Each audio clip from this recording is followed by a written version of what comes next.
full of chaos, we are your outlet to voice your frustrations. The world's first interactive podcast where the audience can become a guest of the show. Presenting your hosts, Devin G Ewart and Patrick Martin.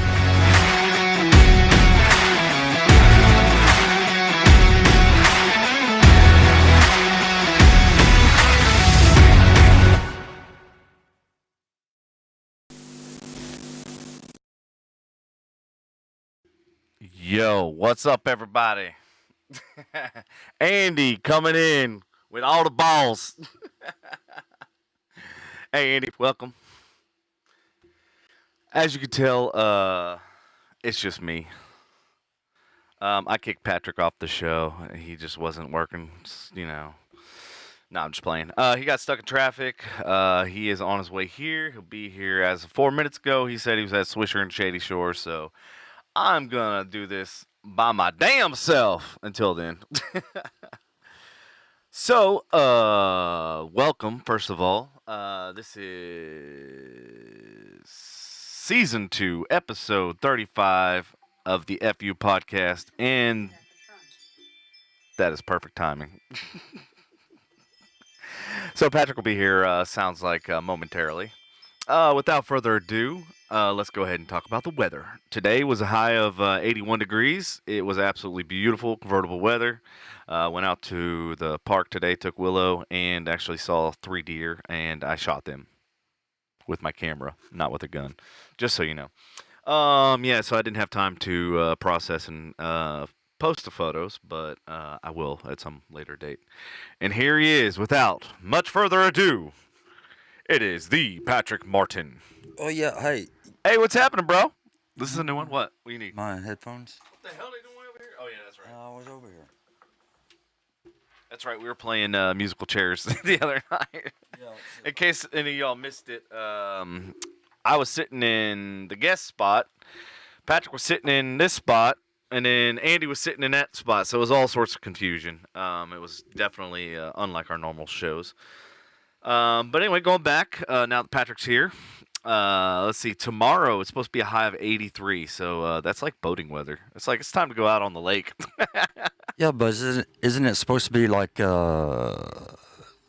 Saturday cold and rainy or something like that? Well, get this, Friday's supposed to be a high of 83, right? But then it's supposed to drop that night to 42. So a 40-degree temperature drop in one.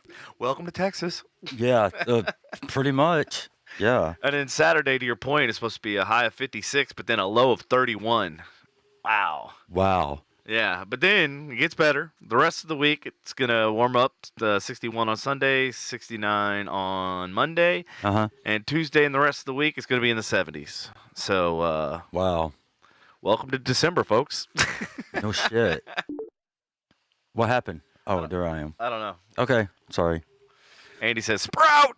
Oh, yeah. Sprout, hey. Well, Andy, I'm glad you're on because I have a special surprise that I was hoping I'd get to try with Mandy, you. how you doing, Mandy? Sorry. Yeah, no worries, man. We're just running a show here. I didn't mean to interrupt. Squirrel. Yeah, ADD. I remember my first podcast, too. Whatever. Hey, you new guests, you can't come on because Patrick will totally squirrel in the middle of a conversation and say, hey! Well, I'm sorry. It's all good. I'm just busting your chops. Yeah, I know. It's just all day today. It's just been shit. Anyway, go ahead. It's been shit? Yep. Well, that's not good. Echo.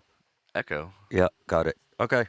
Who got it? Who got echo? No, I had an echo, and so I muted everything over here. Oh, gotcha. Yeah. Okay. So go ahead. What were you going to say? What was I going to say? Son of a bitch. Lost the whole train of thought. Oh, yes. Andy. So I got this, you know how we were always talking about peanut butter whiskey and all that sort of stuff. So I went to Specs, which, I rarely venture out over there. I just always forget about it. Anyway, so I went there without further ado, and I found this peanut butter chocolate, and it literally has pictures of not s'mores, but Reese's peanut butter cups. Yeah. Mm-hmm. So, got to try it out. Got to try it out. Why not? And the best part is it's got a cork, so it's going to make a cool sound whenever I open it. Really? Yep, like that. Yeah. So, yeah. So, Patrick, I haven't seen you all day. How are things going? Yeah. King, huh? Well, you know, I mean, I went to my cardiologist, and I didn't know it was going to be a 4 or 5, 6 hour ordeal bullshit. So it's okay. There you go. There it is. You like that? I like that. Dig it. Oh, wait. You like that, Mandy? The little, yeah. Might have to keep this bottle just for the. Oh, it didn't do it. There you go. You did it again. That's cool. That's cool. So, you only got to the weather, right? Yeah, I got to the weather, so it's pretty much nice, except for one day. Pretty much, that sums it up. Oh, okay, yeah. I was in a frantic mode trying to get all the news stories, so there's going to be some holes and gaps and stuff like that. No, that's all right. But our big segment at the end, when we're talking about true crime, I think that's pretty much filled. But I didn't get any sports or anything like that. So. All right. Oh, that's okay. Well, I mean, Cowboys won, Bills lost, whatever. Did the Bills lose? Yeah, they did. I don't know. Yep, they You're did. the only one that's a Bills fan. Yeah, well, shit. Yeah. So, anyway. Let's see here. Let's see. Yeah, there it is. Right there. I gotta go to there. All right. Yeah. All right. So, news. You haven't covered any news yet? Just weather? Just the weather. So you Okay. made good timing. All right. Good. I was going to have to do this show on my own, man. No. I was getting prepared. I hauled ass back, man. I really, truly did, because I mean, today was like getting Patrick's Way Day. That's what it was. And people are so stupid when they drive. Oh yeah. I mean, really, I mean, they go the speed limit. There's And, problem number one. well, hey Barney, they all go to the speed limit. And they don't use their blinkers when they're changing lanes and shit. And whatever. They're dumb. People who, and a couple of them were like teenagers and shit. Didn't know where the hell they were going. Oh, really? Oh, and since Byron, he just joined. Okay, go ahead. There you go. Here you go, Byron. Yeah. Worldwide. Prestige worldwide. I'm so glad we don't get copyright strike for that. We'd be in so much trouble because almost every episode. Oh, yeah. Yeah, I know. It's all good. What Andy was saying that He'll be back in a minute. He's on the phone. Andy was saying that the cameras are all zoomed out. Yeah. Doesn't Andy usually like them all zoomed out? I don't know. I have no. He's like, I feel like I can see the whole studio. I like it zoomed out. Yeah. Well, I mean, here it is. This is what happens, Andy, when you come in the last minute, see nothing gets fucking done. The cameras ain't. Well, we can zoom in if you want. Let's zoom in. You want to zoom in? Yeah, I'll zoom in. All right. Well, I didn't shave or anything, so sorry. Neither did Sorry, I. audience. It was a super busy day. There we go. Perfect. Oh, I got this little tag thing going on here. What's going on with this hat? There we go. Hold on. You need me to switch camera? Yeah. Camera 2. Woo! Shit, that's like zoomed in. All right, so now we're life size. Okay, now we're good. Oh shit! Now look how small I look compared to you. Oh, okay. Well, Damn sorry. it, man. So now Sorry. I'm gonna have to do it manually. Yeah. See. I wish Sony could make this fucking Zoom remote actually go fast. Not 3 hours. To Like get it Ricky zoomed in. Bobby fast.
weird. It's great. There it is. I had to click on it. Did you click on it? Yeah, I clicked on it. Oh, okay. I disabled the camera and then I re-enabled it, and then all of a sudden, because it was grayed out here on the side, little sidebar. Oh yeah. Yeah, it was all grayed out, but it showed what was going on behind the grayness. Right. That's freaking weird. All right. Okay. Let's see. Technology. Yeah, no. Wonderful. Wonderful. What's this new Denton cryptocurrency mining facility? So, this company, and I don't know if you heard about it, and it was kind of like all a rage because of the grid situation, right? Right. So this company basically said, like, hey, we're going to come in, but we need to have our own independent grid. Right. Like, they're not even going to mess with ERCOT and not going to mess with all the bullshit that that we had to deal with. So in doing so, they basically said that they're going to supply their own energy, and it's supposedly going to be green energy, that sort of thing. But I actually reached out to the company today to find out more about it, but I did get a story, and why is it not allowing me to? Yeah, because I tried to bring it up and I couldn't get it. Yeah, so you gotta, sometimes when it does that, you just gotta copy the link and paste it for some unknown strange reason. I think this computer's just, I think it's about had it. You think so? Yeah, I think it's like, you know what? We had a good run. It's been nice knowing you. Yeah. So basically, this new Denton cryptocurrency mining facility promises high revenue, raises environmental impact concerns. Yeah. So the city of Denton has leased 31 acres of vacant land near the Denton Energy Center to a crypto mining company called Core Scientific Inc. Right. They were going to use the space to power a blockchain data center warehouse. The amount of revenue that could be generated could match up to the total amount of annual debt service or the annual payment that we make on debt for the winter storm Uri, which is about $6.5 to $7 million a year. So basically, yeah, they're going to make some money off of it. You think they could elevate that damn freaking train? Elevate it? What do you mean? Instead of blocking the roadway on Swisher. Oh, I was like, what? It could elevate. Wait, we're going to have levitating trains? They should have elevated the freaking train, man. Or like over Swisher, over all the other freaking... Yeah. You know? Because, I mean, whatever. Well, you just got to find the ways to get here without having to fucking go over that stupid... Like, I avoid Swisher at all costs. Yeah. Like, that road is... Unless it's midnight... I know. Like, you know what's funny is people, like, give me shit all the time. They're like, why do you always use Waze? Like, you know how to get to wherever. I'm like, it's not that I know how to get there or not that I don't know how to get there. It's the fact that I don't know what kind of drive into, you know what I mean? Right. Like, even in a 5-mile, like, distance, like if I'm going to my parents' house, it's like 15 minutes away or whatever, or Raymond's house or whatever. I'm like, I have no idea what the hell kind of, like, it could be a 10-minute trip or it could be a fucking half hour. Hey man, come on over, man. Right? Go down Swisher. I'll have enough time to take a shower, man. Yeah. So back to the story. The city will lease the land for 7 years at a rate of $10,075 a month. With the option to renew after 7 years. Core Scientific will develop a 300 megawatt blockchain data center. 300 fucking mega. Somebody looked that up. Like, what's that equivalent of? Like, the city of Dallas and Fort Worth combined? Wait, lightning is, what was Back to the Future? Gigawatt. Oh, that was gigawatt. Or was it gigawatt? Gigawatt. Is it gigawatt? I don't remember. So, is that like a million, trillion, gazillion so I think it's watts or something? I think it would lightning. It would take 700 megawatts to make a gigawatt. I'm totally making this shit up. Yeah, I know. I know you are. I have no fucking electrical engineering background by any stretch. Yeah, I know. Hey, Molly, if you're still here, hello. The next one, you're already? West Wabbits? Oh my God. You're already walking and driving on it. DFW manufacturer says new type of cement, a step forward for the environment. Yes. So if some of you might or might not have heard, basically there's a new type of cement that's out there that basically creates 10% less CO2, which is the beginning of a drive to net zero emissions. And I actually saw a news story in Africa. They are actually taking all of the plastics and all of the recycled materials, Yeah. and they're basically using that as the aggregate. So like in cement you have, or in concrete I should say, you have cement, which is the powder, right? And then you have the aggregate, which is usually stones or whatever. So with this new method, not the one here locally, but the one in Africa, they're using the plastic and stuff as the aggregate, and then they're mixing it up and making almost like a toothpaste. Right. It looks literally like toothpaste. And then they're making bricks out of that. And like these bricks are like as solid as concrete, like they're super duper hard, but it's infusing basically all the plastic and trash that we have. And I'm like going, why the hell can't we do that shit? Like, they're doing it successfully, and it's all about money. And unfortunately, until they can make a profit off it, it's not going to be done. And that's the bullshit. Like, when are we going to be as a society, like, not based on profit? Like, it should be people over profit, first of all, and then above that, all above that should be the environment and what's the impact on it. What? Where's? Turn your damn volume off, That bro. was my phone. Sorry. And you looking up at me like, what'd you do? No, because I turned down my volume right before I came in. I did. Huh? Sorry. All right, my bad. All right. How do you say that? Omicron? Omicron variant? Omicron.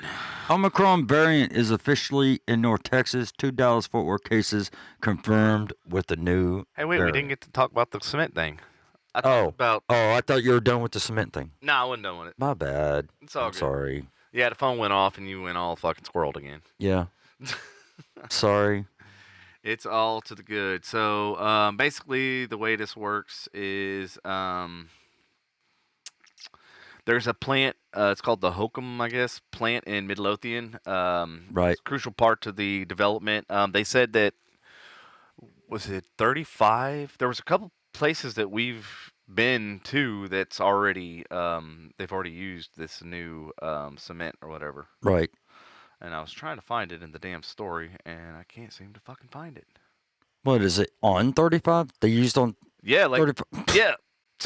So in Frisco, the new PGA. Oh, yeah. The new road Yeah. there, it's all built with this new cement. Oh, is it? Yeah, and then also the new Prosper High School is actually built with it, and then some of I-35 paving projects Yes. is done with that. Okay. Well, hopefully they fix all the fucking potholes. You know what sucks? Denton. But Denton, you know what sucks even worse? Denton. Shady Shores. Denton. Yeah. Denton construction sucks. Oh, Denton construction. Denton County somebody needs a lot of fire on their ass. Get that shit done. Dude, like 35, like that clusterfuck in Fort Worth has been like that for like 20 years. I think they're taking their time on it so they can. I was like, they can build a goddamn house and a fucking mansion and like, high rise in like a week, but they can't fix a fucking road or build a road. They take their time doing it so they get paid more. Dude, it's gotta be. There's some kind of like kickback or something they gotta be getting that makes them take forever in a fucking day. Right? I know. They need to I don't know. Andy says, fuck Swisher. Yeah. Byron said she just completely got booted off the show a minute ago. Yeah.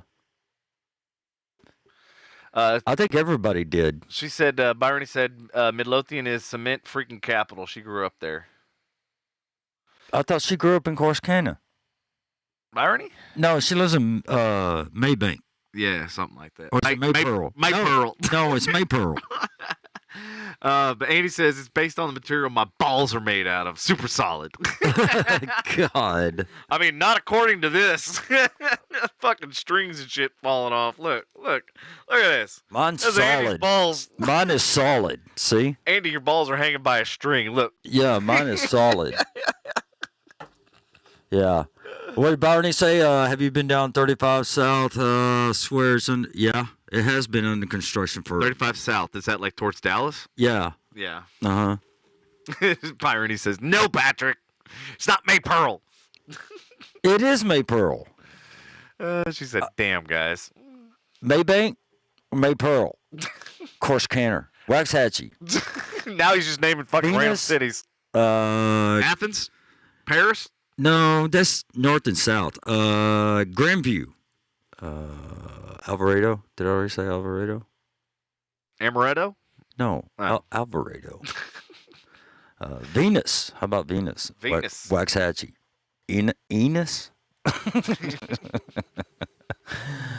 Yeah. Okay.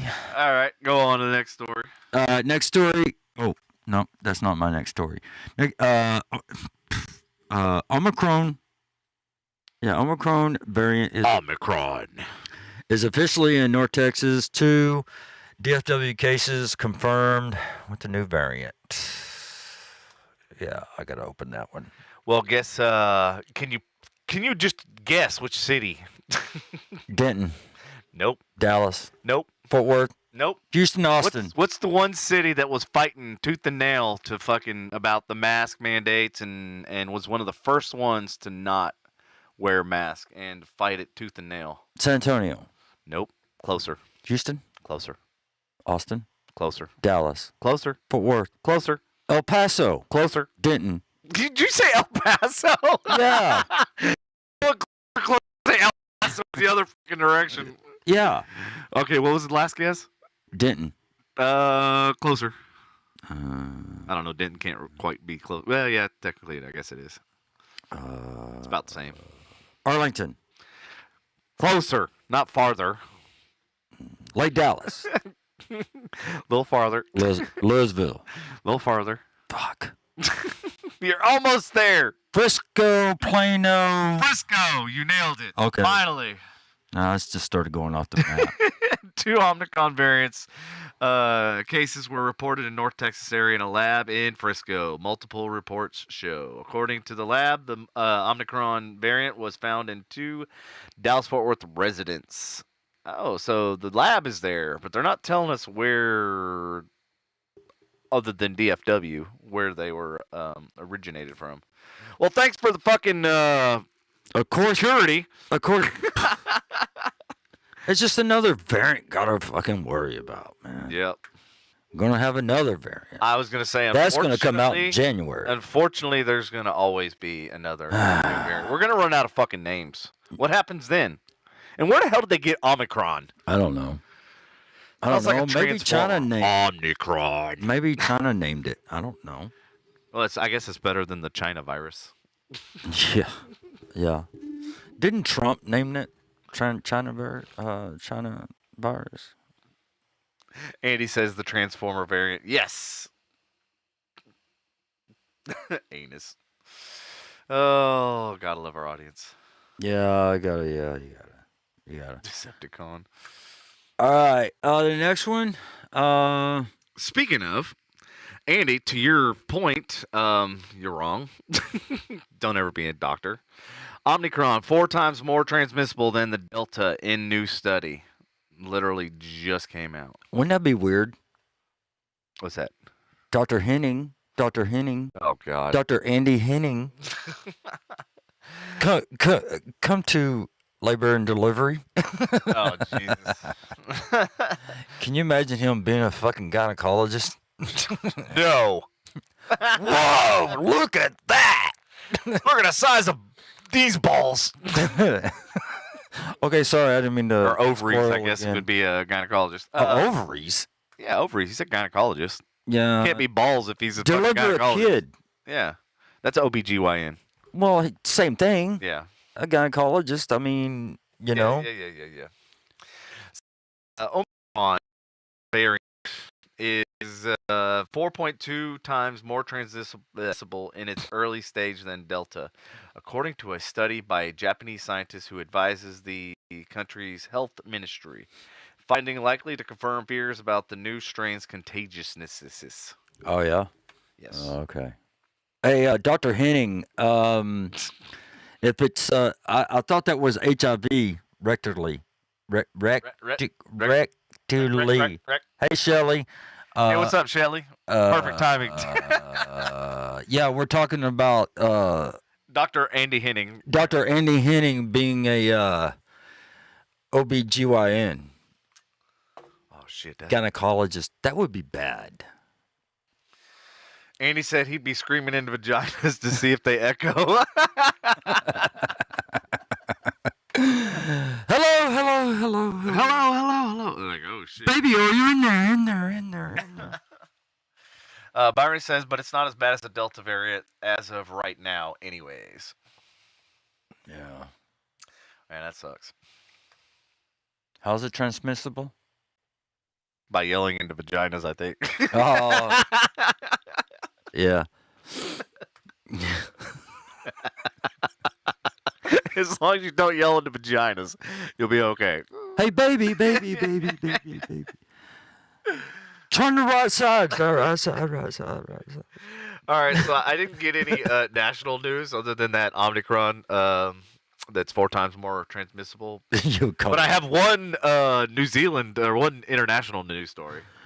Andy called her an echogram.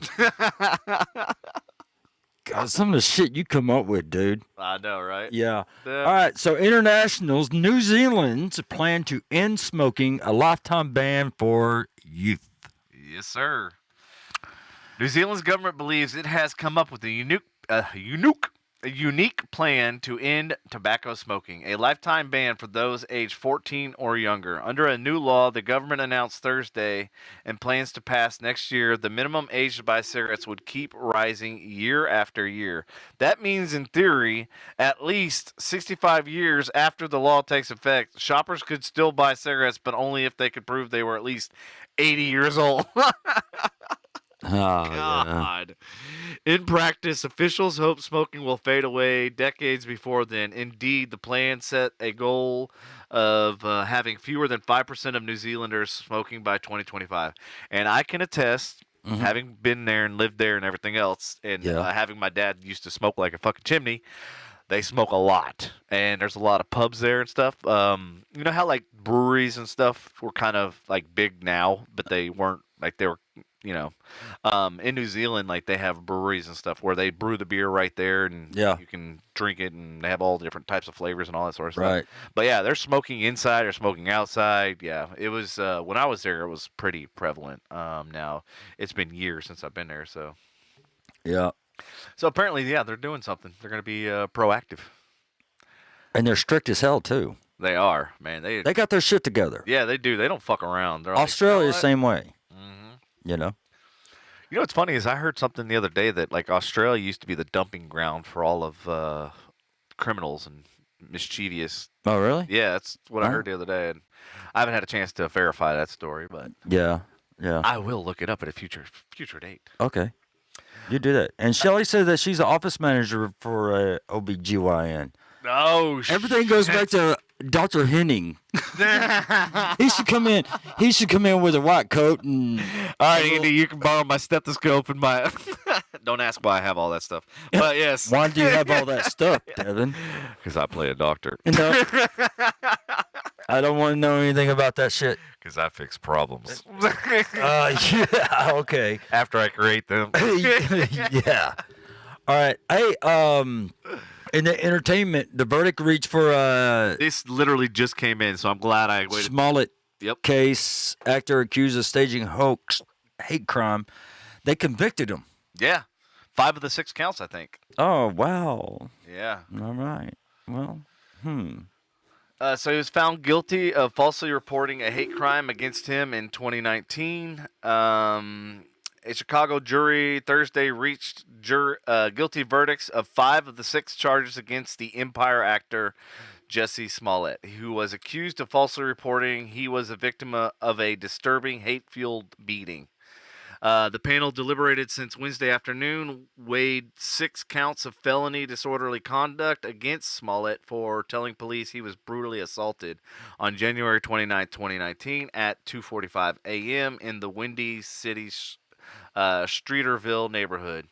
The offenses are Class 4 felonies and could be punishable by up to 3 years behind bars, but Smollett has a clean criminal record, making any jail time highly likely, and also the fact that he's a celebrity probably won't fucking, get off with any type of punishment. Except for a fine.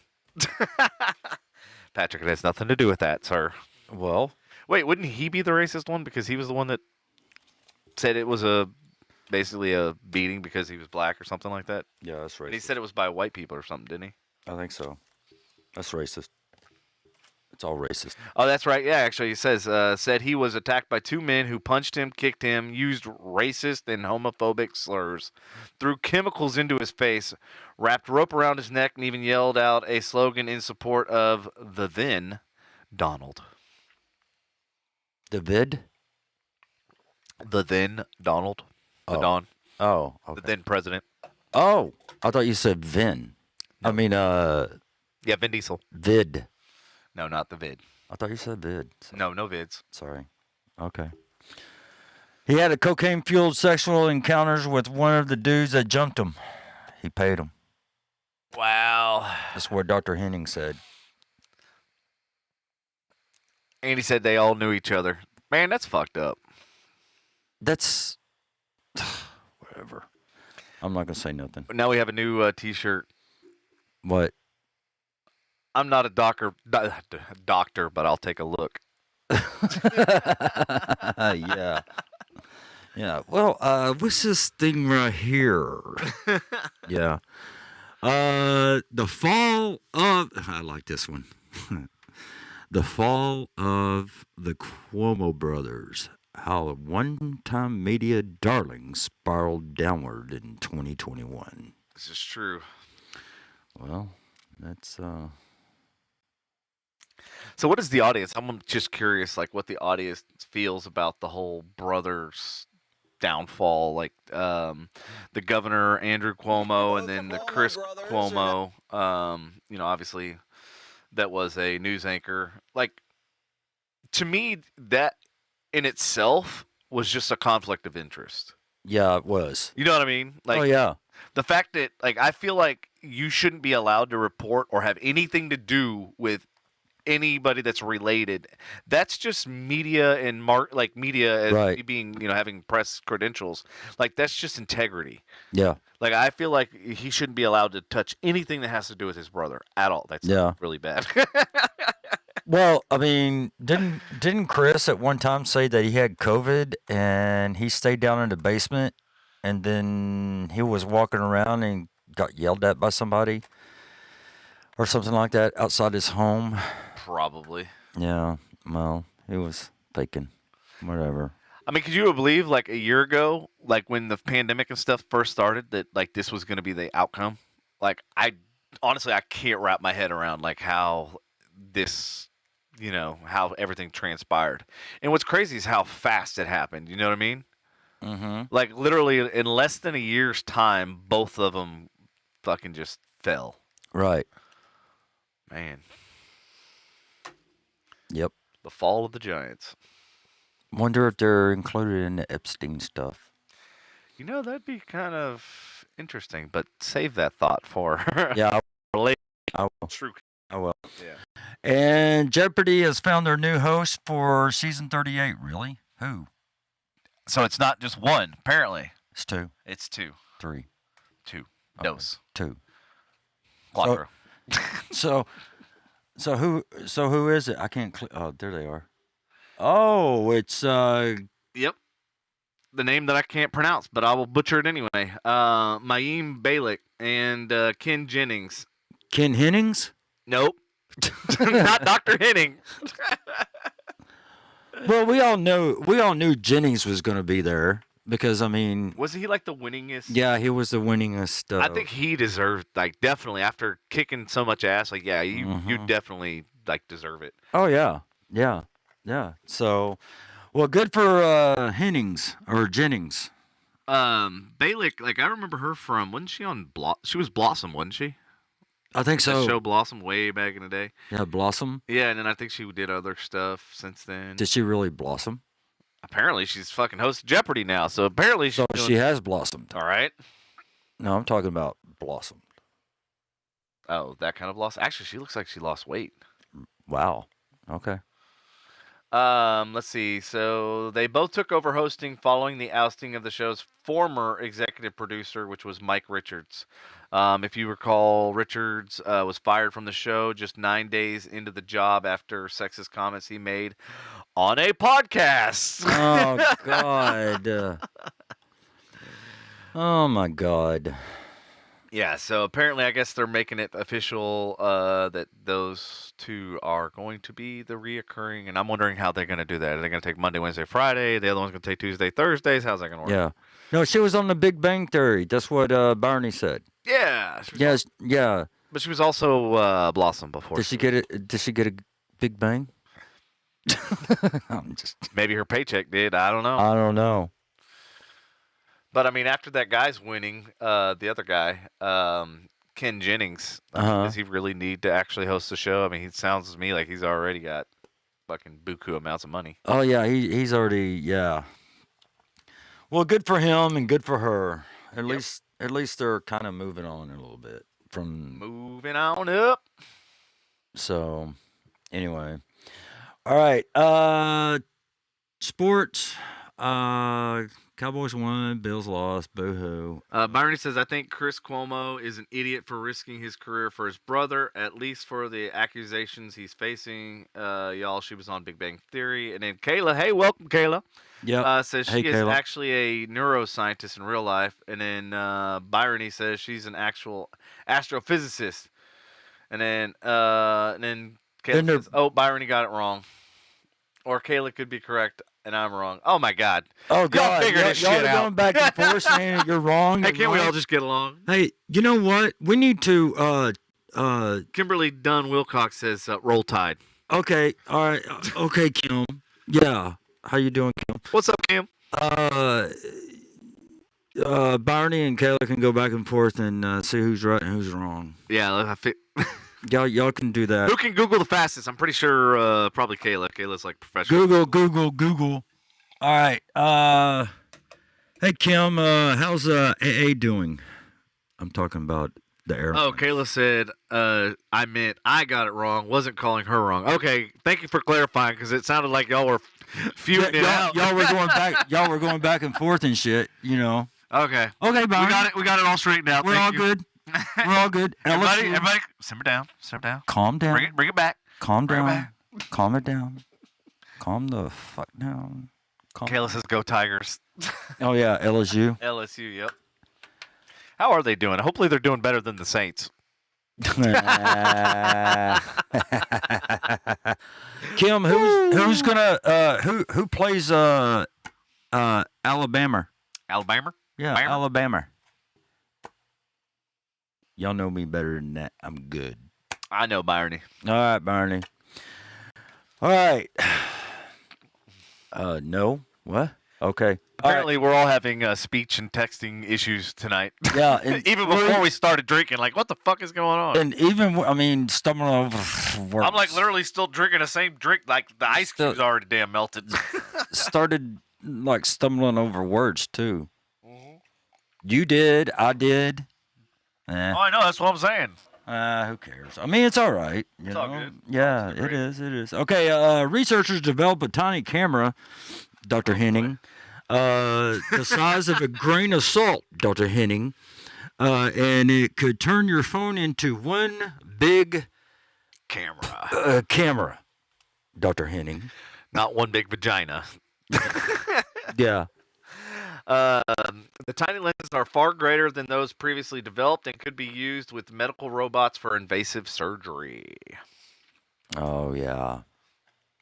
So researchers have created an ultra-compact camera the size of a grain of salt, capable of producing images on par with lenses hundreds of thousands of times larger than it. Wow. Engineers from Princeton University and the University of Washington say the camera can produce full-color images that could be used in collaboration with medical robots to diagnose and treat diseases. Traditional cameras use curved glass or plastic to bend light rays. This new camera uses Meta Surface. Was it made by Zuckerberg? Meta Surface. Technology, which produced like a computer chip. Oh, which is produced like a computer chip.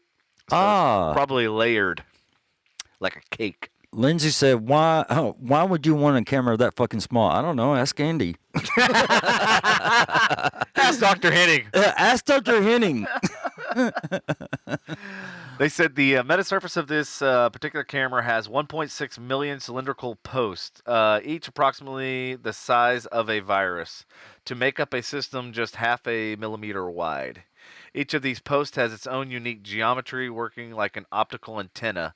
The machine learning algorithms can use these posts combined with interactions with light to create high-quality images. Holy shit! I'm looking at the images on here, dude. I'm like going, wow. Yeah, like for real. I'm like, my digital SLR camera, the fucking $10,000 camera, probably can't take pictures. We're gonna start using that for like heart surgeries and shit, huh? Yeah, that's exactly what they're going to do. So now they can go in there and really see, because I mean, you've seen some of the camera, like some of the Oh they use. God, I've seen. Yeah, and it's fucking, it's horrible to think where we are as far as technology and stuff, and that's what we're still using. That little thing is just like that. I mean, it's little. Let me see, tiny. Yeah. Excuse me. Like yeah, that. this could be definitely revolutionizing, especially medical and surgery and stuff like that, which is kind of what they talk about. Yeah. Hopefully you don't feel it going in like I did last time. Anyway, all right. Let's see. Are we into true crime already? No way, are we? Yeah. Oh, shit. That was fast. We're into true crime. Here we go. All right, everybody. So just so you know, just kind of give you a rundown. We're going to do true crime. We picked 3 different cases, and we're going to go into depth and elaborate, and pull news articles and everything that have to do with it to keep you informed of what's going on, because the news doesn't like to always tell you everything. So we're going to inform you. Yeah. Go ahead. Yeah. All right, so the first one is 4 takeaways from the 8th day of Ghislaine Maxwell's trial. Those of you who don't know, she is wanted in connection to Epstein, and basically come to find out that they were basically a thing at one point, and then they no longer became a thing, and then they were basically besties, and she was his right-hand man, so to speak, even though she's female. Right-hand man. Yeah. Basically, I thought she was left-hand. She never left his side, or his right side, left side. Left side, right side. Or his bedside, apparently. Whatever, yeah. So 4 takeaways from the 8th day of the trial. The jury in Maxwell's sex trafficking trial heard from 4 government witnesses on Wednesday, including one of Jeffrey Epstein's longtime pilots and the ex-boyfriend of one of Mr. Epstein's accusers. One more woman who alleges Miss Maxwell groomed her for abuse by Epstein is expected to testify before the government rests its case this week. The witnesses on Wednesday served to bolster the accounts of the government's main witnesses so far. 3 women who have testified they were sexually abused by Mr. Epstein as teenagers with Miss Maxwell's help. Yeah, and prosecutors say that Miss Maxwell, 59, helped to recruit and groom the teenage girls for sexual abuse by Epstein, the notorious sex offender and financier. I said that right. You did. Good job. Yeah, Proud of thank you. Who was her longtime companion, Mr. Epstein, didn't die. Didn't die in jail. Didn't die in jail in 2019. Unlike what this article says that Yes. he did. While awaiting his own sex trafficking trial, Miss Maxwell has pleaded not guilty and denied all the accusations. How the hell can she deny the accusations? There's like photo after photo after photo. Oh, yeah, I know. Yeah, she is guilty. I mean, shit. Yeah. Guilty. Guilty as O.J. Simpson. Racist. Sorry. Byron says, yeah, she's still guilty in my opinion. Yeah, I mean, she's a guilty, but it's like, okay, what are they going to... Because, I mean, they tried to originally try him back in '94 or something? They trial. Yeah, but He was guilty. did he get found guilty? Yeah, he got found guilty, and then he kept doing what he was doing. I think he was on probation. Or I was gonna say, like, how did this continue to happen? That's what I don't get. Like, I feel like you know how? Okay, you know what? Perfect example. So how the Crumleys, how they're getting held responsible for the kid shooting. Exactly. I feel like the government or whoever put them in jail originally should be held fucking responsible for all of the shit that happened after the fact because they didn't fucking lock them up and throw away the key. Therefore, they're found culpable of creating this fucking environment that this shit happened, which they could have locked them away and none of this shit would have happened. So they should be taking the fall for this shit. Fuck the system. The prosecutors. Yes, the prosecutors. Okay. Yeah, I agree, Barney. What'd she say? She said what she did is just as disgusting. If not more. Andy says guilty as these nuts. Yeah, and Lindsay said your nuts better not be guilty of anything. That's a good one. Dr. Henning. Dr. Henning. Your nuts are he's no requested. longer a gynecologist. He's a urologist. he likes balls and nuts so much. He should be a urologist. Urologist. Yep. Yeah. You can just handle the sausage, motherfucker. That sounds Stick like to the dicks and balls you're used to. right. The next one, accuser testifies.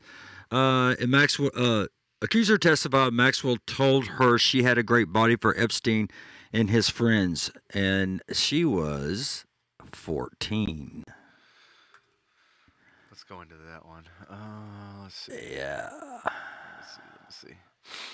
Let's see. Carolyn said that she was just 14 years old when she began to go to Epstein's home in Palm Beach, Florida. Yeah. 2 or 3 times per week in the early 2000s. Go ahead. On one visit, Carolyn was setting up a massage room for Epstein when his longtime companion Ghislaine Maxwell came into the room, and Maxwell touched Carolyn's breast, hips, and butt, and commented that she had a great body for Epstein and his friends. Each time she visited, $300 in cash was left for her on the bathroom sink, but it was not without a cost. Something sexual happened every single time, she says. Now in her 30s, Carolyn described her teenage experience with Epstein on Tuesday in Maxwell's federal trial on charges including sex trafficking of minors. At one point on the stand, Carolyn sobbed when prosecutor Maureen Comey asked if she was trying to get money for her testimony. Wow. She said, "No money will not ever fix what the woman has done to me," Carolyn said, sobbing, "because what she did was wrong and she takes vulnerable young girls and traffics them, and I'm so petrified that my daughters are going to be trafficked."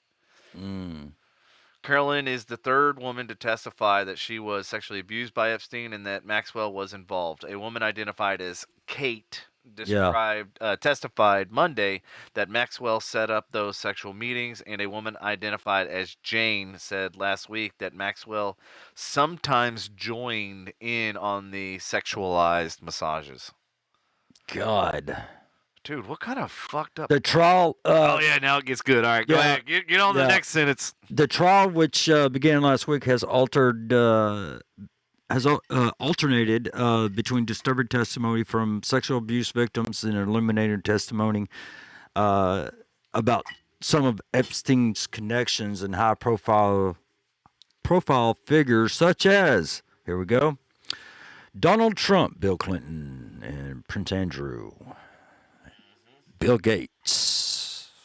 And I think there's going to be some shit that's going to get found about Bill Gates that I think a lot of money from the Gates Foundation. Yeah. I have a feeling, a sneaky suspicion that there's going to be some monetary ties to Bill Gates and Epstein. Because you remember Epstein was a financier, and who has some of the most money in the entire world? Right. Gates and the Gates Foundation. And why else would the wife divorce and then also take the foundation with her? Yeah. I'm like, hello, the fucking writing's on the fucking wall. Yeah. Somebody needs to investigate this shit because I'm tired of doing all the fucking work here. Right. Right. Son of a bitch, Bobby. We should do that. We should do some research on that. Follow the money trail. And Epstein, Epstein, who pleaded guilty in 2008. Sorry, it was 2008, not 4. To state prosecution charges, was indicted on federal sex trafficking charges in 2019. But he didn't die by suicide in prison a month later. Are you on the same article? Yeah. Maxwell, his confidant and former girlfriend, was arrested a year afterward and pleaded not guilty. Yeah. Okay, so Epstein, you've mentioned that he pleaded guilty in 2008. I thought it was in the 1990s or some shit. No, it was. He said he pleaded guilty in 2000. He pleaded guilty in 2008 for state prostitution charges. Okay, so that would be Florida. Right, but what I recall from this is that he was originally tried for human sex trafficking and that sort of stuff, but they got him for a lower charge of state prostitution. Right. So basically, like the minor aspect and the being on the watch list and all that sort of stuff because he had to be registered as a sex offender, all of that stuff didn't get tied to him. Mm-hmm. And see, this is the fucking problem with the not political, but with the justice system, is that this allowed this creep because they basically got tried for a lesser charge. Right. It's fucking horseshit. Yeah, this is all disturbing, man. It really is. I mean, that's. What's crazy is they're like relating it to like a pyramid scheme. Like basically, you tell your friends and then we'll pay you. You know what I mean? Yeah. So like, hey, we'll pay you a $100 finder's fee for you to bring in, another girl. Blah blah blah. So like it just it continually, and I wouldn't be surprised if this is in the hundreds, if not thousands. But there's only like 5 or something, or 3 to 5 or whatever that came forward. Yeah. But I'm like, I guarantee this is in the hundreds. That this has happened. Yeah. They're basically prying on the weak, prying on the people that are, needy, that are desperate, that are at hard, wit ends, and, that are, might have psychological issues. They might have debt issues, that sort of thing. They're just basically prying, on the fucking weak. And that's just, to me, that's just. Yeah. Kind of leaves you speechless a little bit. Well, and the fact that there's so many people that are tied and connected, and so many well-to-do and high up echelon elites, so to speak, that are tied to this and tied to the case and tied to Epstein and everything else. Right. And it was like, and I remember firsthand when Howard Stern was talking to fucking Donald Trump back on, I think it was back on terrestrial radio, and basically he said, he mentioned something about Epstein, and Donald Trump said something about, oh yeah, he likes younger girls. So there's knowledge, a wherewithal way back when that they knew, even these celebrities and elites knew that this shit was going on.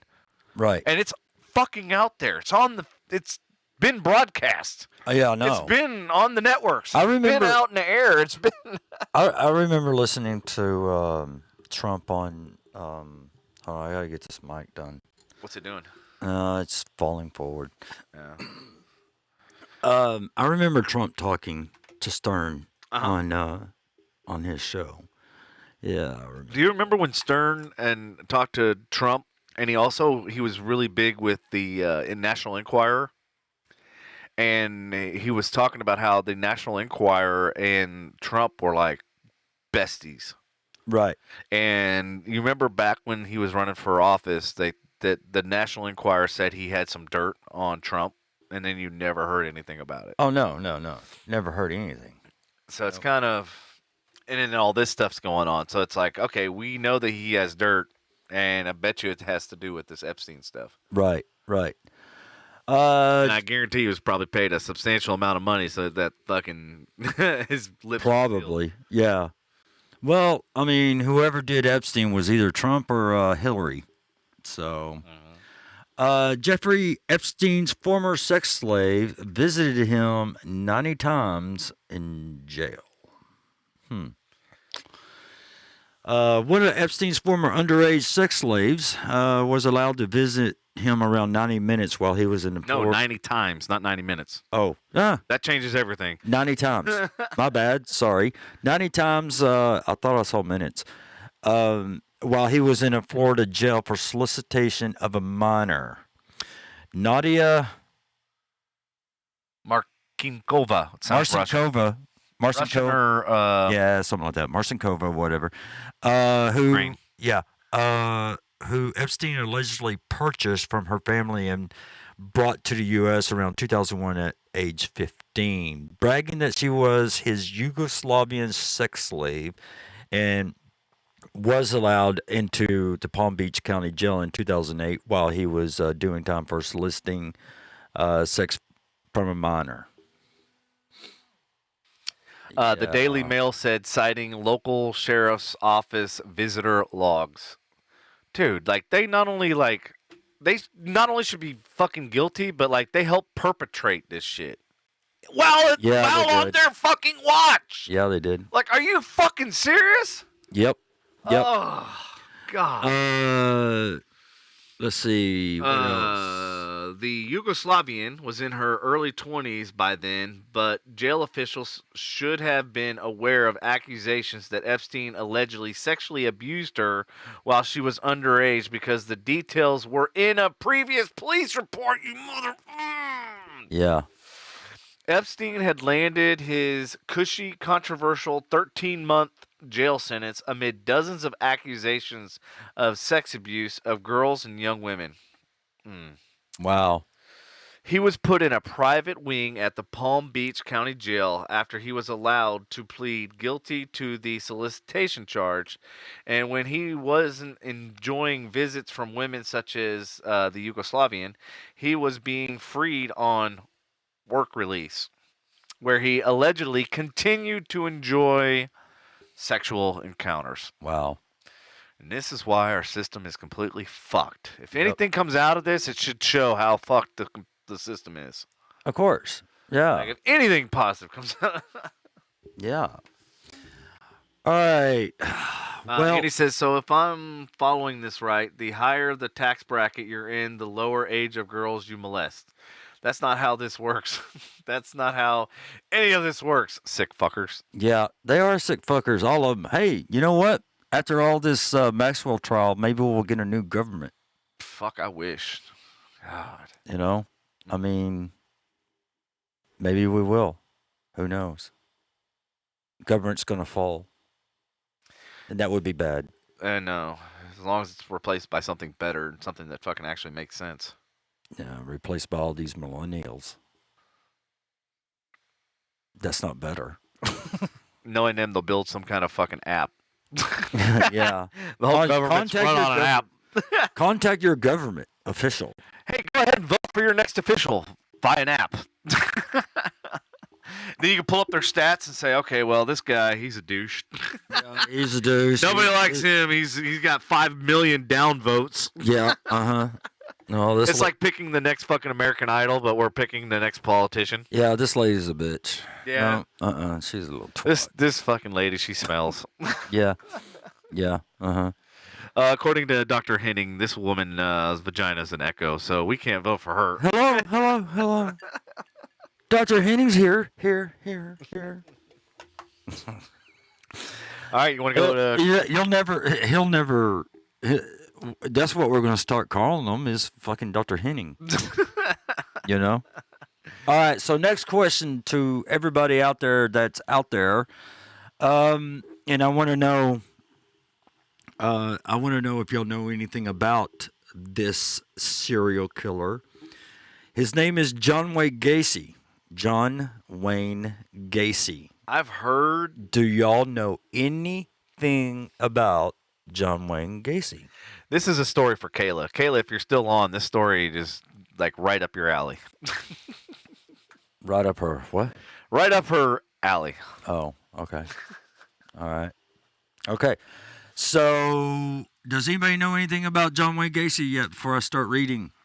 or before I start explaining who he is? Go ahead. You got to remember there's a delay. Oh yeah. So you can't. Uh-huh. You got to move along. You can't sit there and wait because otherwise, yeah. Oh, nobody says do not. Oh, okay. All right. Well, John Wayne Gacy was often called the killer clown and was one of the worst serial killers in U.S. history, murdering at least 33 young male victims. So he only murdered male victims. Yes, Okay. he only did. American serial killer, rapist, who took the lives of 33 young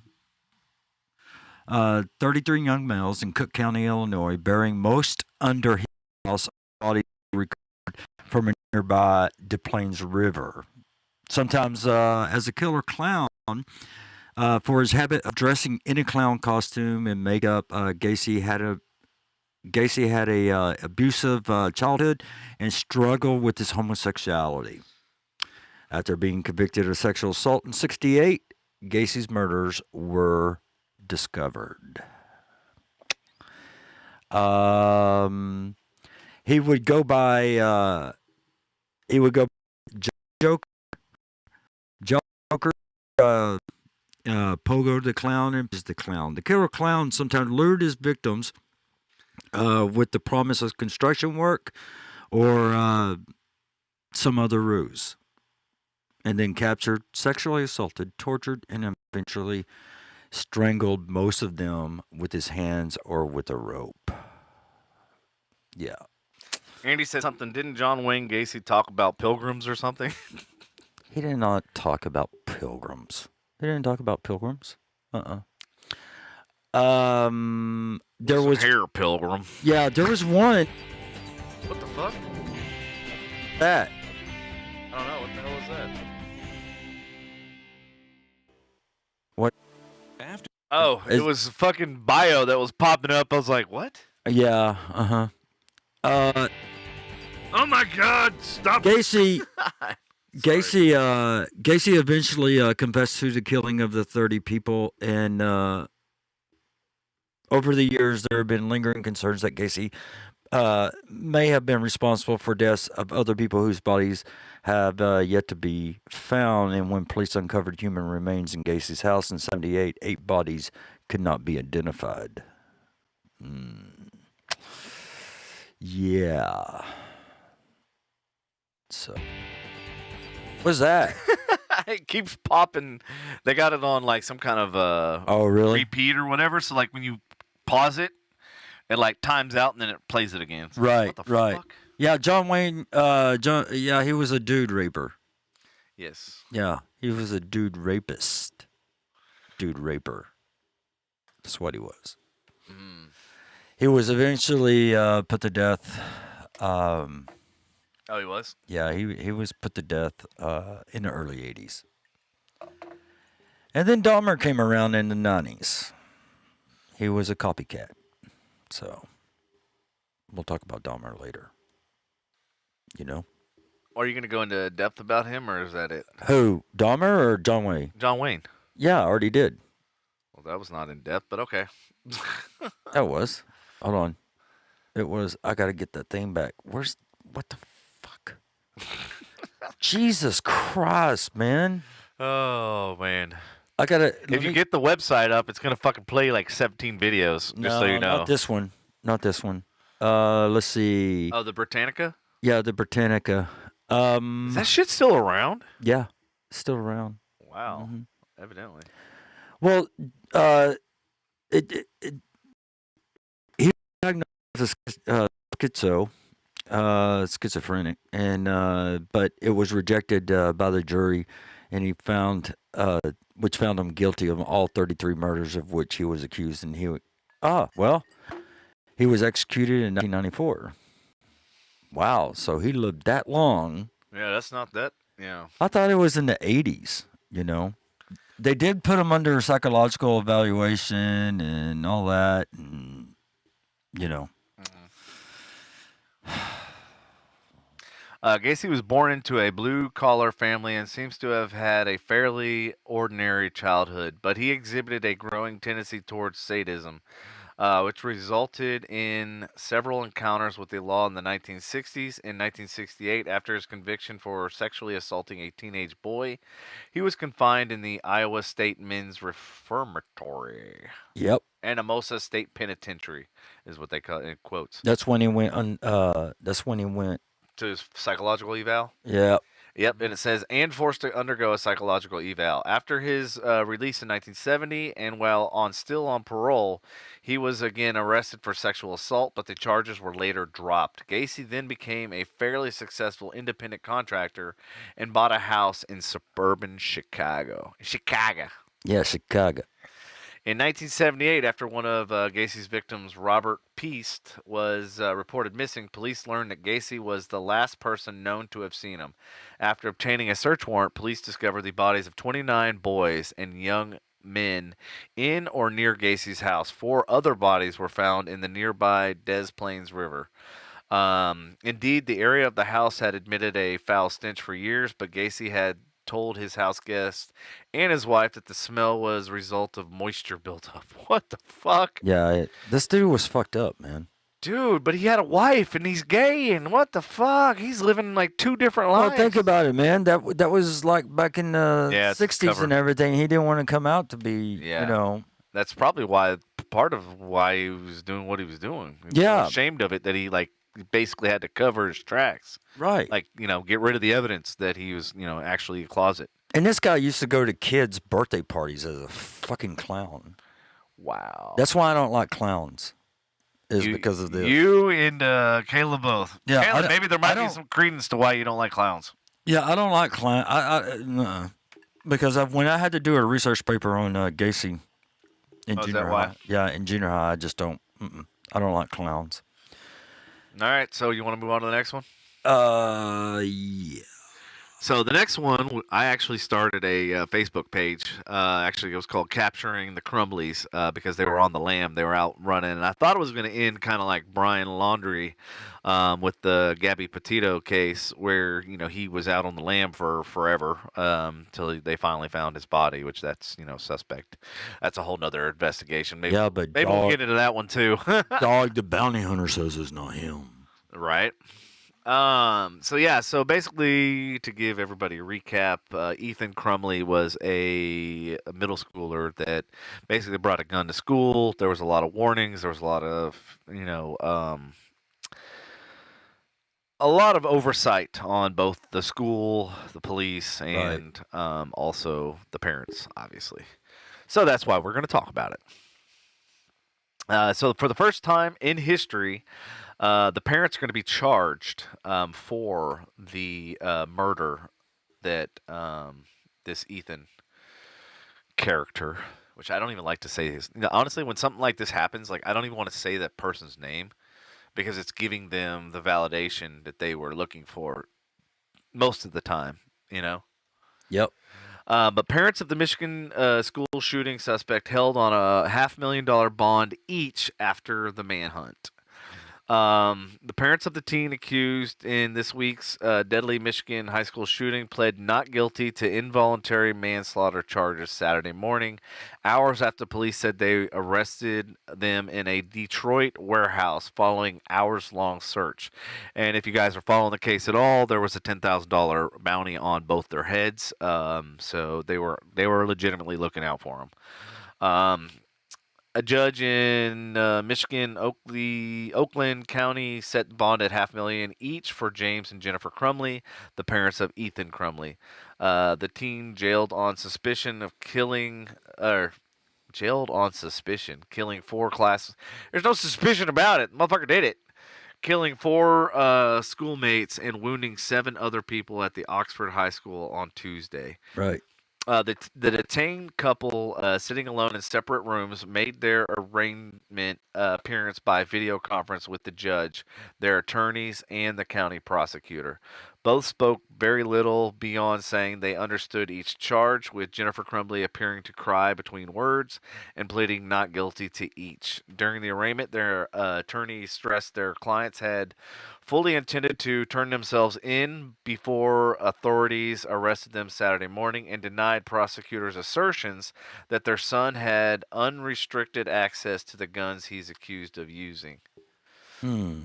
So yeah, that was one of the things. So they withdrew $4,000 from what I've heard from different various sources. They withdrew $4,000, and then they basically went on the run.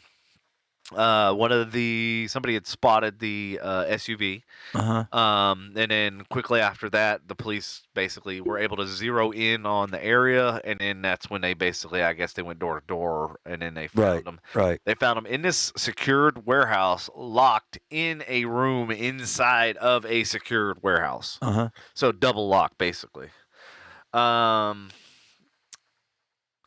They missed the Friday arraignment, making them fugitives and setting off a search for them. Early Saturday, police said they found the couple on the first floor of an industrial or commercial building in Detroit, some 40 miles south of the Oxford area where they live, after someone tipped police Friday night that the vehicle was nearby. They appeared to be hiding in the building, Detroit Police Chief James White said during a news conference. They were very distressed after they were detained, the police said. Well, no fucking shit. Yeah. Sorry. But the police officer said, he said, I don't know the criminal's intentions, but he did say that this isn't indicative of turning themselves in, hiding in a warehouse, basically calling them out like, hey, this is bullshit. Somebody that's willing to turn themselves in doesn't hide in a fucking warehouse. No, it's like that's almost like John Wilkes Booth hiding in the fucking barn, you know, after he shot Lincoln. So damn, talk about an old fucking reference. Jesus. Well, that is an old reference. I know. Know. You can't get hardly any older than that damn reference. Well, you could, but no, I don't want to. I said hardly. Yeah. And then so the parents the parents' attorney says the gun was locked, and son did not have free access. But from what I've from what I've heard from other sources, that's not. They're saying that's not the truth. During Saturday's arraignment, McDonald said, it's clear from the facts that Ethan Crumbley had total access to this weapon, and that the parents didn't secure the gun, and they allowed him free access to it. James Crumbley shook his head as McDonald made both statements. One of the parents' attorney, Sharon Smith, countered during the hearing that the gun was actually locked. When the prosecution is stating that this child had free access to a gun, that is just absolutely not true, Smith said. The court is going to see. There is far more going on than that what this court has been made aware of. Oh, I can't wait to get into the dirty details. Wonder if they're going to have like a televised trial like they did with Rittenhouse. I don't know. I hope so. They need to. I know. That's too bad that Maxwell's not that way either. Yeah, no shit. So, yeah. The defense attorney and the prosecutor also clashed over whether the couple was fleeing prosecution or intended to turn themselves in before they were arrested.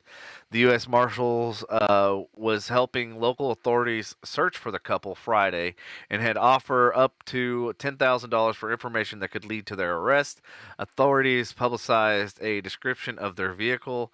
Ultimately, Detroit police made the arrest after a business owner saw a woman standing near the suspect vehicle in his parking lot Friday.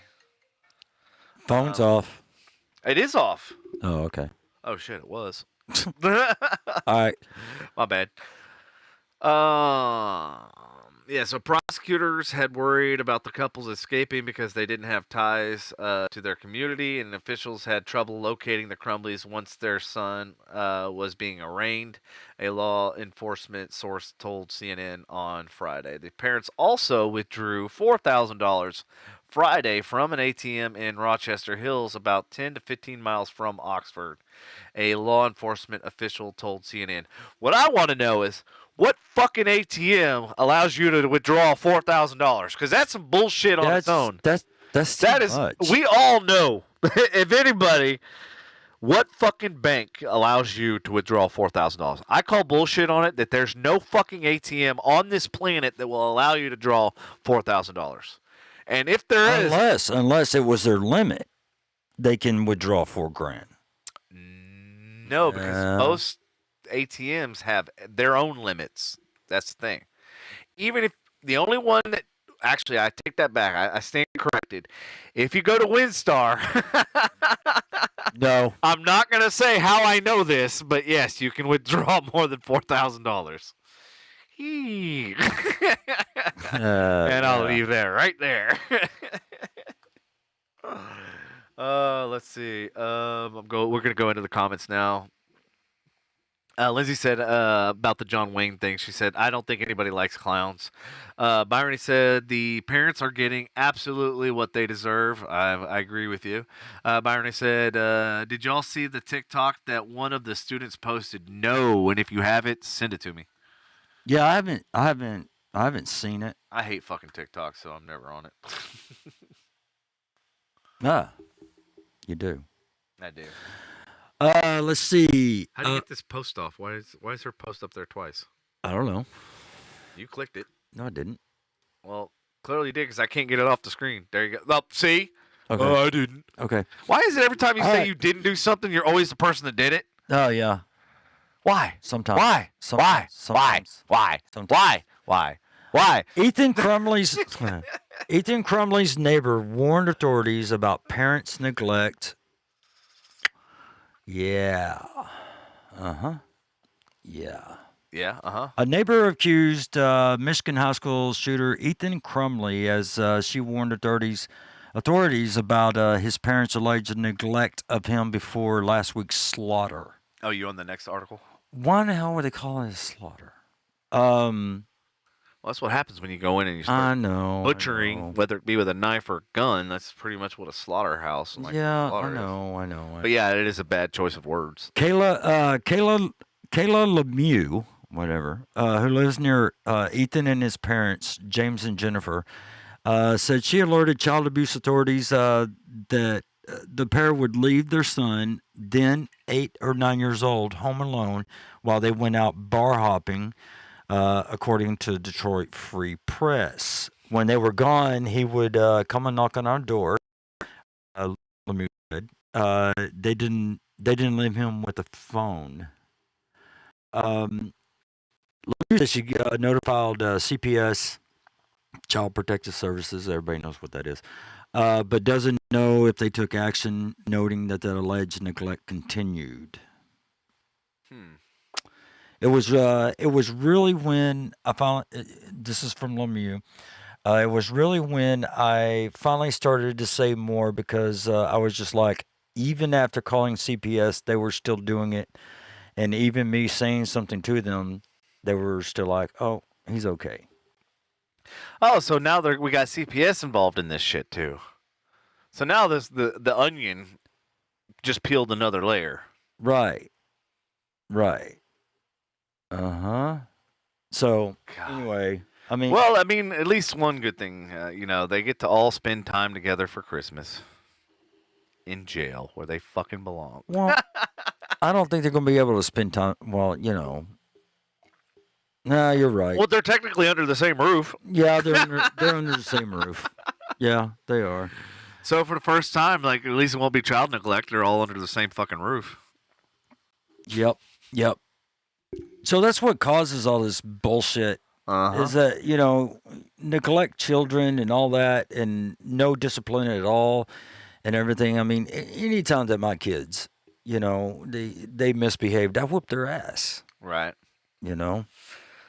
Police said that the parents purchased the 9mm semi-automatic handgun used in the attack just 4 days earlier and refused to take their son out of school after a meeting over a disturbing drawing. And I posted the link, by the way, if y'all want to follow what we're talking about and where we're getting the information and all that sort of stuff. I went ahead and posted that info for you. Basically, he drew this disturbing drawing. I think there is a link to it as well. But then he opened fire, 3 hours later. Authorities say the parents were aware of this disturbing behavior by their son before the shooting, yet still gave him access to the weapon. Like, yeah. So, I mean, that was supposed to be a Christmas present. Apparently it was an early Christmas present. Yeah, well. And that's what, like, none of this shit makes sense. Like, if it was a Christmas present, why wasn't it not fucking wrapped up? Why was it not under the tree? Blah, blah, blah. Why was it in the fucking drawer? And out of its case, obviously. Yeah. You know, I mean, it's not in its original packaging. Like, when you buy something, you know, it's in the original box and all that sort of stuff. Clearly, it wasn't in that. You know what I mean? Yeah, he was, he's being charged as an adult, Barney. That's fucking good. Yep, that's good. He's gonna either get life or fry. Wait, they don't have the chair anymore. Electric chair? Yeah, too bad they don't have the chair anymore. Ooh, they should. Hey, maybe they could borrow some of the electricity from the blockchain. Yeah. The 380 million. You know what they should do? They should have a public hanging. No, that's racist. Can't do that. Yeah. Because if you had a public hanging, like make it public spectacle. Honestly, I think if they made it public, people wouldn't commit as many crimes. They actually saw what happens. That's a good idea. I know. All right. And then we can televise it, put it on vote for me for governor. Pay-per-view. Yeah. Vote for me for governor. Texas. We'll bring back public hangings at the Capitol. Public shooting. I mean, not a public shooting. Well, you public know where hanging. they do the lineup, where they have. Oh, a firing squad. Firing squad. That's the word I'm looking for. Oh, okay, yeah. Yeah, where you have 21 people. I actually don't have 21. I think it's like 9. And then one person has the actual, like, they all have blanks except for one. So that way nobody knows who actually fired the shot that killed the person. Right. And then they all shoot at the same time. Yeah. They still not have cruel that. and unusual. They have that. They do have it in some states. I forget which ones. No, they have it in North Korea for sure. They just put the gun to your head. They don't need 9 other people. Oh yeah, guys on his knees, hands tied behind his back, blindfolded, and all of a sudden a bullet just travels through his head. Yep. Wow. So more on this story. The Daily Beast said they did an article said my kid doesn't feel safe. Parents detail desperate pleas to school before the Michigan rampage. Excuse me. Twin lawsuits filed by couples whose daughter was shot in the neck claim the school principal dismissed pleas made 2 weeks before the deadly shooting. Wow. So this is a new revelation. The parents of one of the survivors of the deadly Oxford High School shooting last week have accused the school principal of brushing off warnings of potential violence days before the bloody rampage. In twin $100 million federal lawsuits filed Thursday, Jeffrey and Brandy Franz, the parents of 2 students caught in the middle of the massacre, place the blame for the bloody bloodshed squarely on the school officials. Their daughter Riley was struck in the neck during the November 30th shooting, and her sister Bella was right next to her when it happened. Both students have been left traumatized as if they were surviving in a war zone, attorney Jeffrey Fager said, who filed the lawsuit. That's bad. He called it a travesty of tragedy in America. Both teenagers are going to have to go back to school that they know was attacked in a war zone and is a war zone. The lawsuits are the first to seek to hold school officials accountable for the massacre allegedly committed by the 15-year-old. I'm not going to say his name because I don't want to fucking... I've said it way too many times. Yeah. I don't feel like... Yeah. A sophomore who prosecutors say opened fire on classmates using a 9mm 6-hour handgun purchased for him by his parents just 4 days earlier as an early Christmas present. The horror of the November 30th, 2021 was... The horror? Yes, the horror. Horror. Oh, I thought you said horror. Not I thought horror. You said horror of November 30th. The horror of November 30th. Is there a horror of November 30th out there? Apparently, and it was entirely preventable. Yeah. All right, go ahead. Sorry. The lawsuit reveals each and every defendant named herein created and increased the dangers then existing at Oxford High School.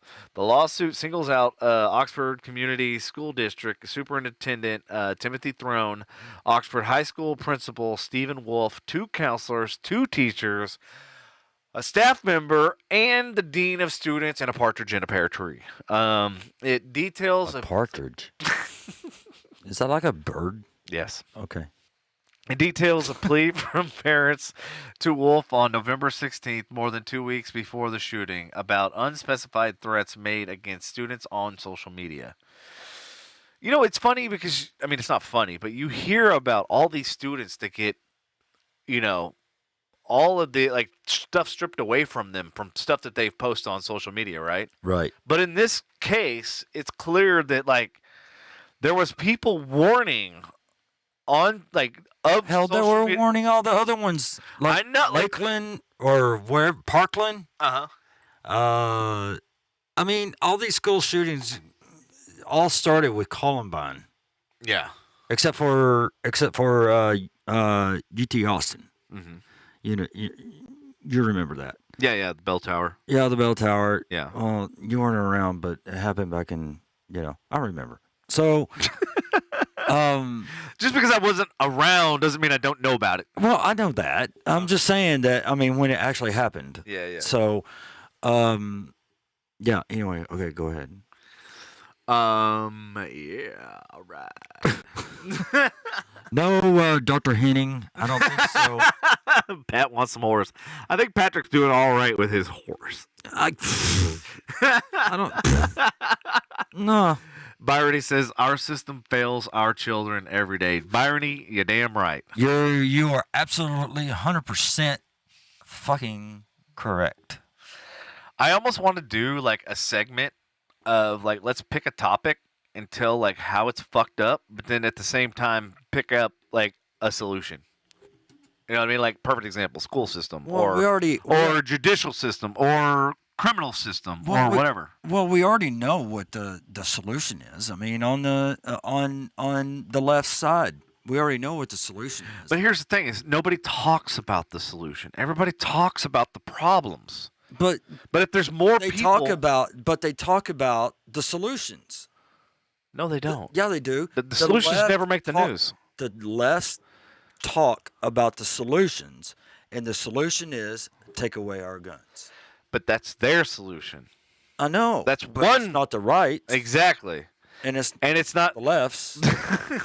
And it's not the correct, also and known it's as not right. The fucking middle. Yeah. Well, what I was meaning by that is, like, give a multitude of solutions, not just one.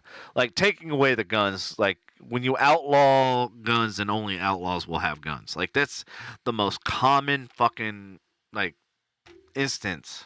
Oh, can you imagine what would actually really happen if Andy says the solution is balls. Okay. Yeah, okay.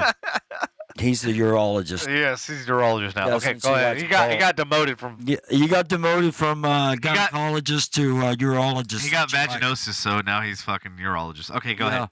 Yeah, and he can blow on the guy's flute. You got vagitrichinosis. Go ahead. What? Yeah, he can start blowing on the guy's flute. Anyway,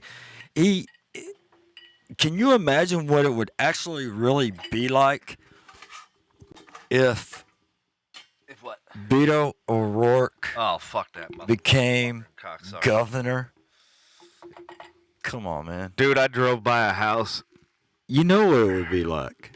Yeah. I don't fucking know, dude. Fucking Texas be on fire. No, I don't really think Texas would be on fire. I think Texans would say, come and get them, Yeah. So. That motherfucker. Yeah, it's just like what Andy said, Try and take away my guns as a solution. That would be hilarious. Hilarious. Hilarious. Oh, Hillary reference. Is that a Hillary reference? I think it is. Yeah, but anyway, that's what the lefts want. That's is for the guns to be taken away. The gun.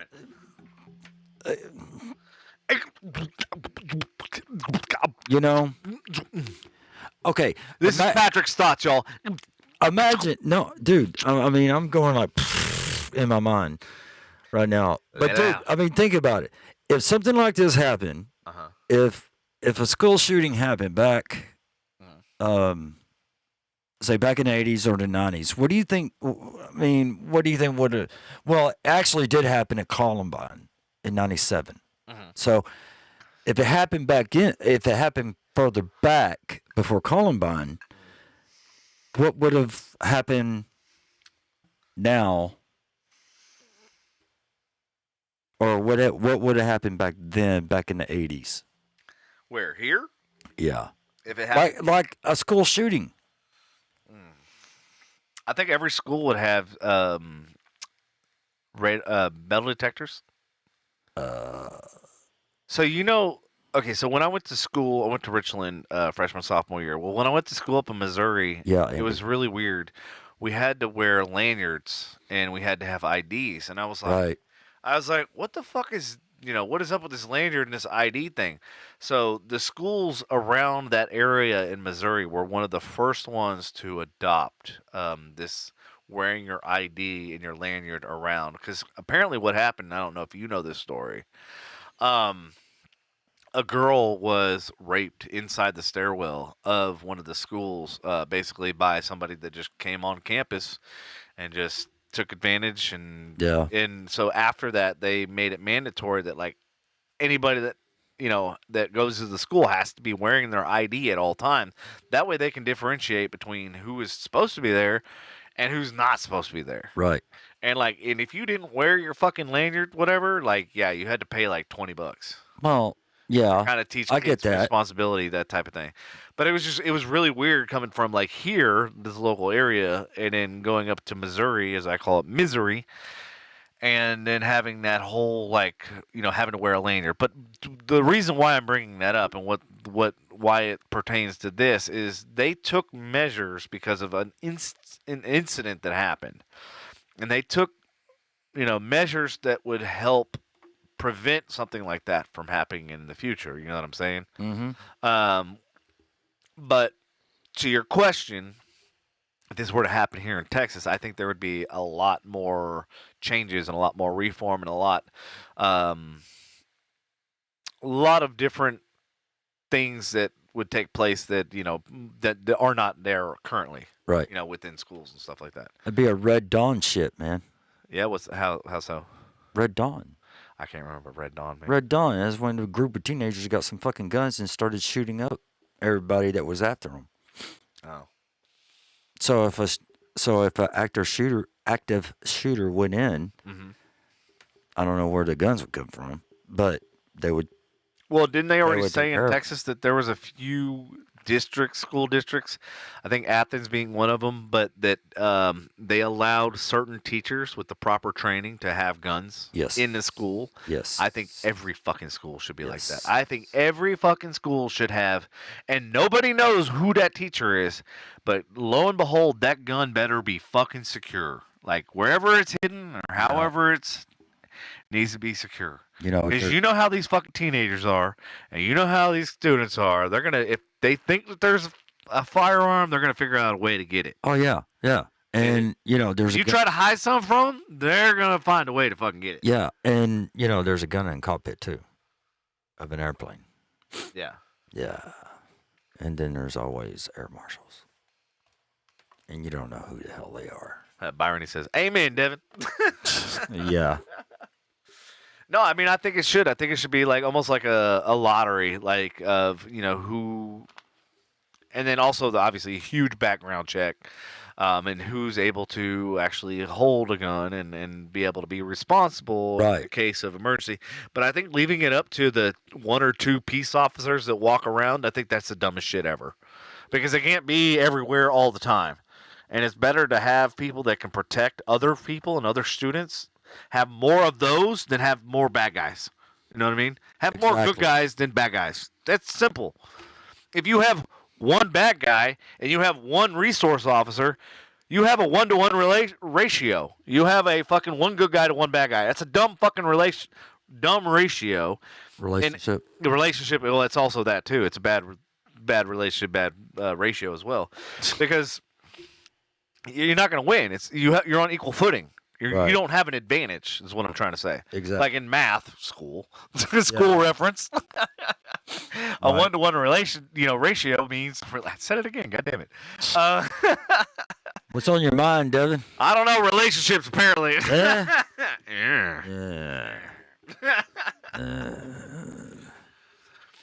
Andy, I agree 100%, and I think that they should have a retreat, and all the teachers get off, and then the ones that are trained for guns, they need to go and have their special training. I agree 100%. So that way it leaves that anonymity to each person not knowing who, and other teachers not knowing which teacher has. Right. Because it's more important that the students, but also that the faculty doesn't know. Mm-hmm. Because, I mean, because then it just takes one word of mouth or one conversation overhearing that, oh, so-and-so has, is armed. Then all of a sudden then it gets out of control. Loose lips sink ships. Exactly. Yes, I agree. And that will be my tangent for the night. Thank you. Okay. This moment brought to you by Devinisms. Devinisms. All right. And what we got? They need to also practice at the range at a minimum bi-weekly.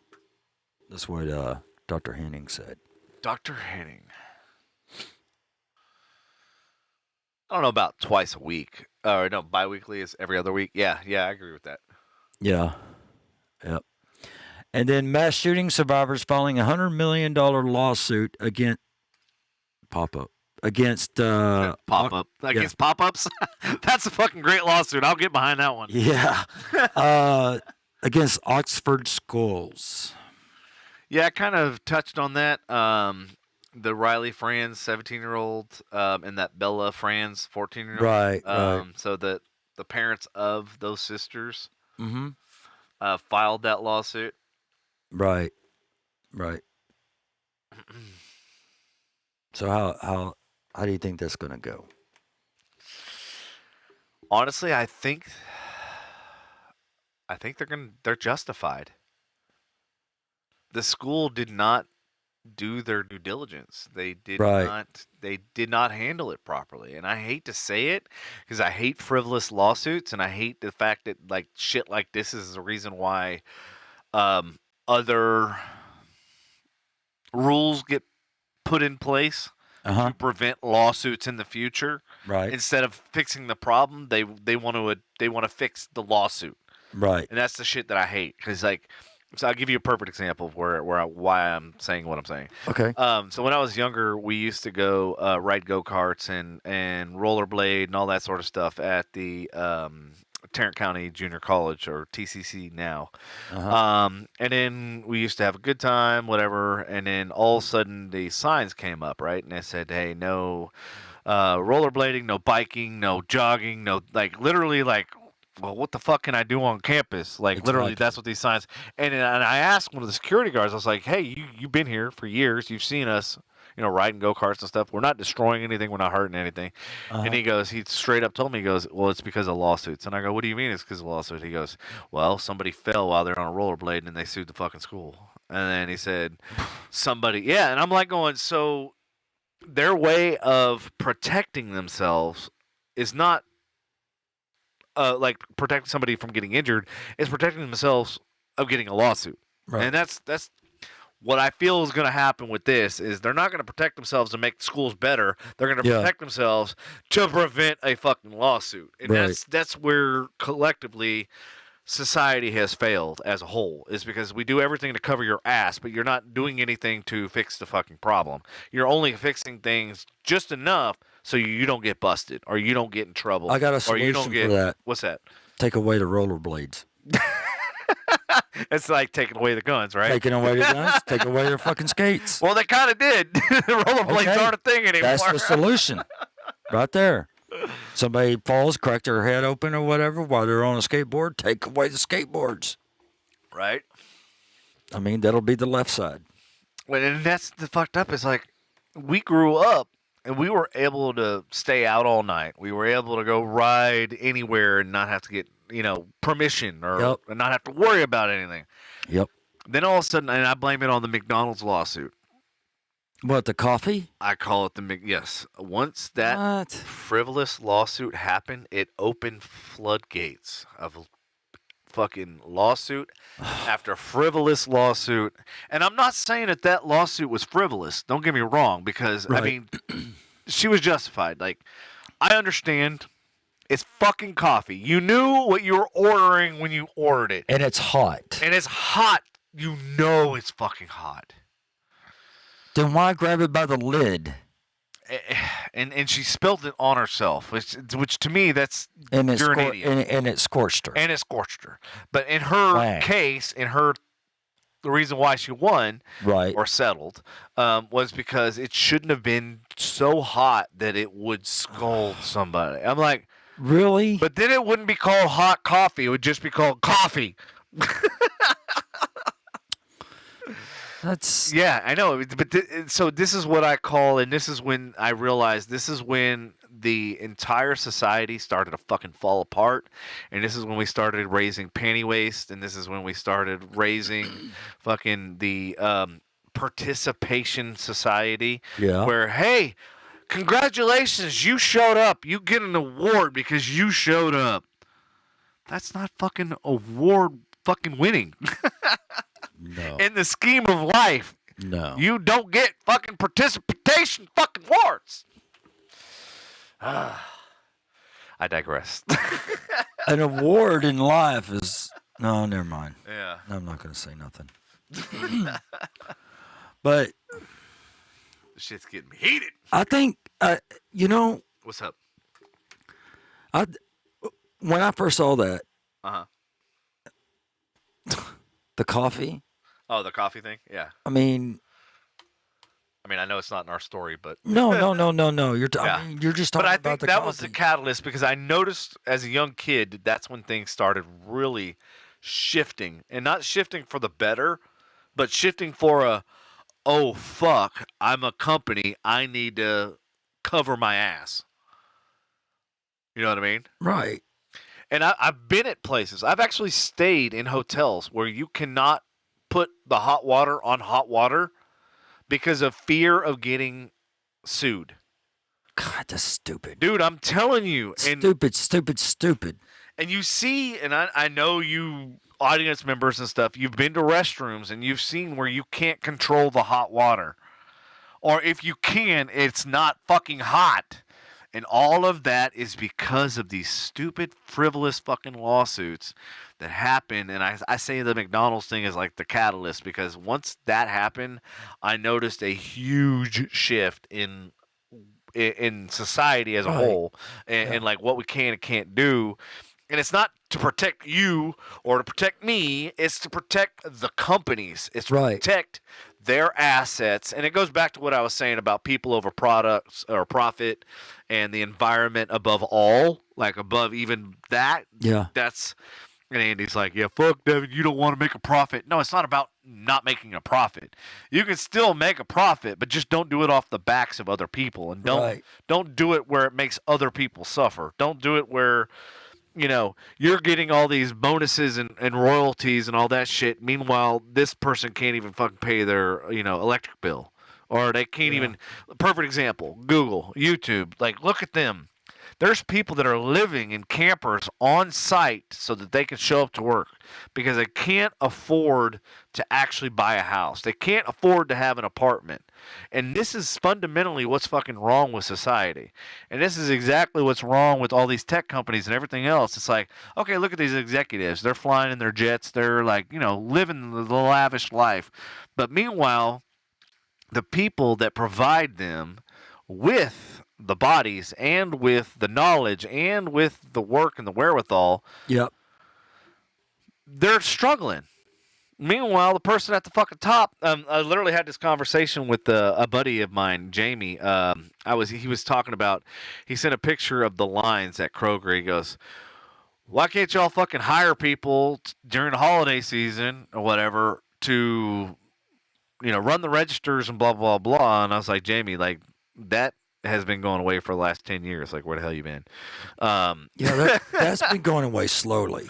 And so I told him about, I go, because him and I both worked at JCPenney, and I told him about one of the business plans that I presented to them was actually using your own phone Right. To scan and ring up the different items. And then as you left, it knew the weight of those items plus the bag or whatever. Yeah. And so that instead of having checkers and tellers and cash registers and all that shit, you were completely cashless.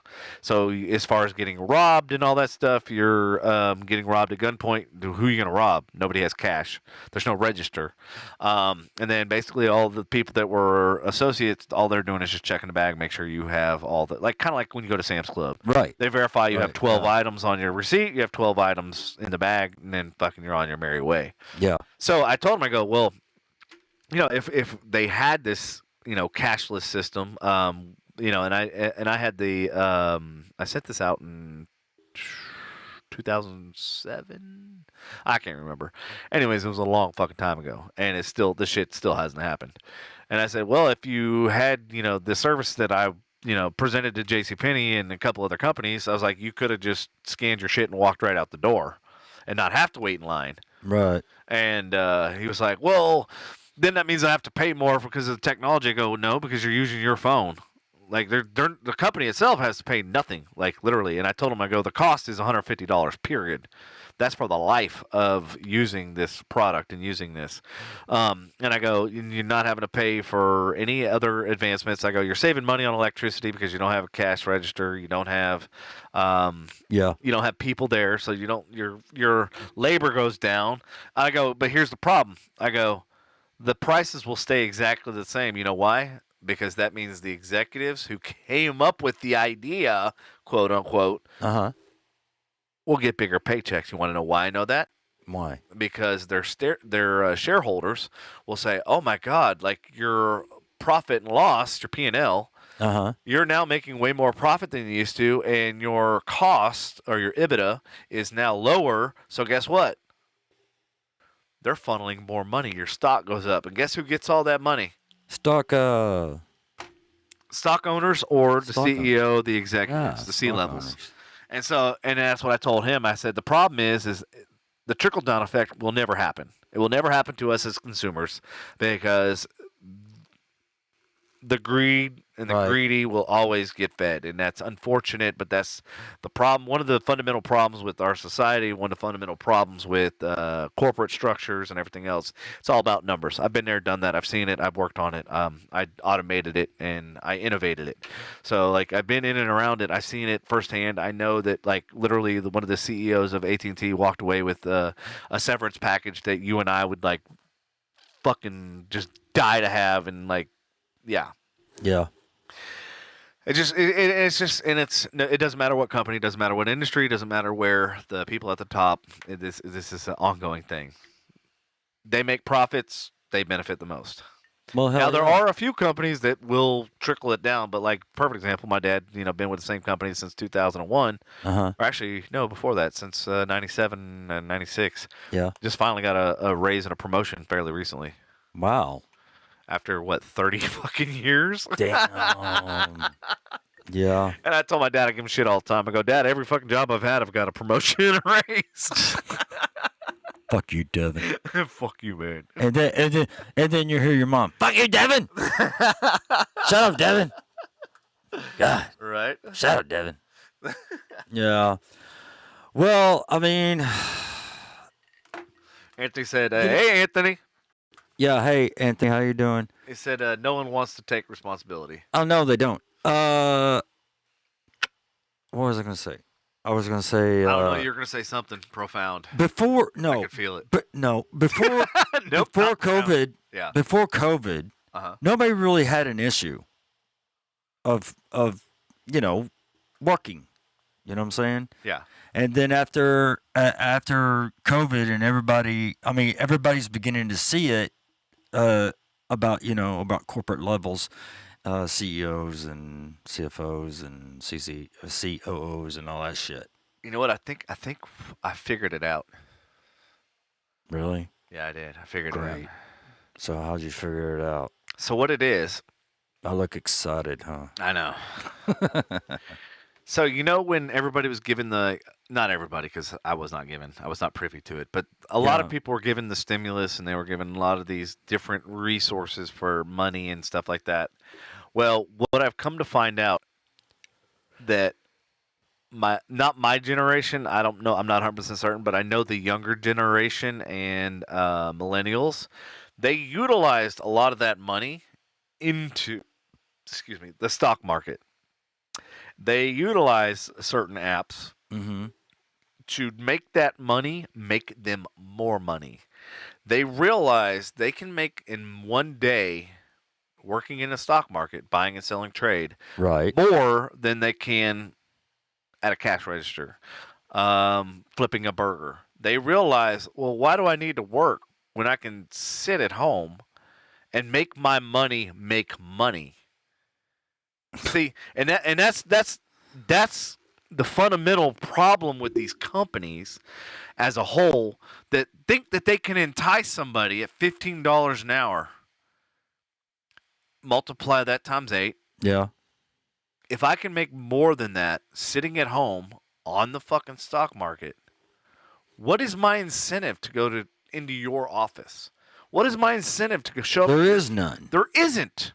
Because I just taught myself that I don't need to work a 9 to 5. I just taught myself how to become an entrepreneur. Yeah. And that's what is nobody's talking about on the news. Nobody's even referenced that. Nobody's even figured out that, hey, maybe there's a reason why Robinhood went to an IPO. Right. They just went public, like not fairly recently, a couple months ago, whatever. Maybe there's a reason why all of these crypto are doing so well. Yeah. Where and who and what is our demographic? Oh, well, if you did a little research, you'd realize it ain't the older generation. They don't know shit about crypto or bit mining or any of that stuff.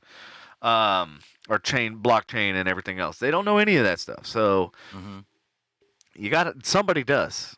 Right. And it's the younger generation. So kudos to them becoming their own fucking boss and saying, fuck flipping burgers. Yeah. When I'll flip some crypto, bitch. And Andy said, well, if no one goes to work, stocks will go down. Not crypto. We're not talking about stocks, Andy. We're talking about crypto. A lot of them had put a lot of money in crypto. They know about crypto that I'd never even heard of, bro. I'm like going, holy shit. And then Barney wants to know where Lena's been. Where's that? Oh. Right there. Yeah, so Lena actually called me and talked to me yesterday. There's going to be a big announcement. Lena's working on something. Kudos to her. It's going to be super awesome, and I can't wait to be a part of it. And as soon as we get confirmation, we're going to actually sit down, Lena and I, on Monday, and we're going to go over a business plan and business proposal, and then we're going to go from there, and then we can do, hopefully, an announcement soon, as soon as we have all the ducks in a row. So she needs my expertise to help her with getting all that shit lined up. Your expertise. Yes, my expertise. Okay. Business. Okay. Andy said 4 million people quit their jobs in the month of October. Yep.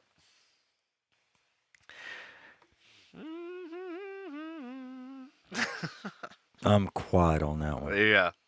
I'm quietly checking my stocks. God. Nobody wants to work anymore. No, they don't. Jesus Christ, man. You know? I mean, Yeah. I don't know, man. I mean, here's the deal. I'm just glad. No. Yeah, go ahead. No, You're just glad what? nothing. I'm just glad my kids, they fucking work. You know? It's a good way of getting out of the house. It's a good way of, Yeah, but I understand good that. way. But when you get out of the house, look at it this way. hold on. Okay, go ahead. Look at it this way. If words, If were you were sentences, working, I mean, if someone was working, okay, if someone was working, and they had nothing to do at the house, and they were working, they can go to work, make money, have something to do, and then come back. you're missing the point, though. No. The point is they're making money while being home, so they don't have to waste their gas. They don't have to have a car. They don't have to have insurance. They don't have to have a car payment. So you're missing the point. They just cut their costs by fivefold by working All from right. home. Yeah, Okay. that's Okay. the thing. It goes back to like what I was talking about when I was working that event, and I was like, it's literally costing me money to show up to go to fucking work. Right. And I'm like, I can make more money just sitting here at home than I can leaving the house, paying the tolls, paying the gas, paying the maintenance on the car, paying the all that shit. And then by the time I come back, and if I did the math, I'm like going, dude, I'm literally paying. Okay. So, but fuck I mean, myself to what a if? So what if the cryptos crashes? Well, that's the fucking risk you got to take. What if the fucking job you work for goes out of business? What if the company you work for closes the door, Bennigan's? No, I've legitimately worked for companies that they fucking literally the next day locked all the doors. Right. You know what I mean? I'm like, there's always going to be a risk in any situation and anything you do. It's up to you. Are you willing to take that risk? It's risk versus reward. Well. If you don't ever take a risk, you will never get a reward, period. Right. You know what I mean? Right. So Byron says, mine too. Even my 16-year-old, he refuses to let me pay for his girlfriend's Christmas present. It wouldn't be from he says. It wouldn't be from him. Yeah, he says. Yeah. No, I get it. Like that's a good kid. That is a good kid. Yeah, that is a good kid. You know? You hear that? What the hell is that? Yeah. This glass farted. I don't need sound effects. Yeah, okay. No. Hey, I found something that makes Patrick uncomfortable. Yeah, besides the oh yeah, the purge. The purge, you know. Oh, and then Andy says, he's got to get his hellion to bed. Yeah. All right, Andy. Okay. Thanks for tuning in. All right, Dr. Henning. Tell Jax to say hi. Yep. So. Tell I appreciate him coming in the studio. When did? And eating 17 pounds of Taco Bell. That's what he did. Yep. That boy put away some Taco Bell. Yeah, he did. Taco Bell sounds good. Oh, Jesus. Here we go. We almost went 2 hours without one Taco Bell mention. I know. And I didn't have any shots or nothing, and Taco Bell sounds good. So, whatever. It's all right. It's okay. So, all right. What else?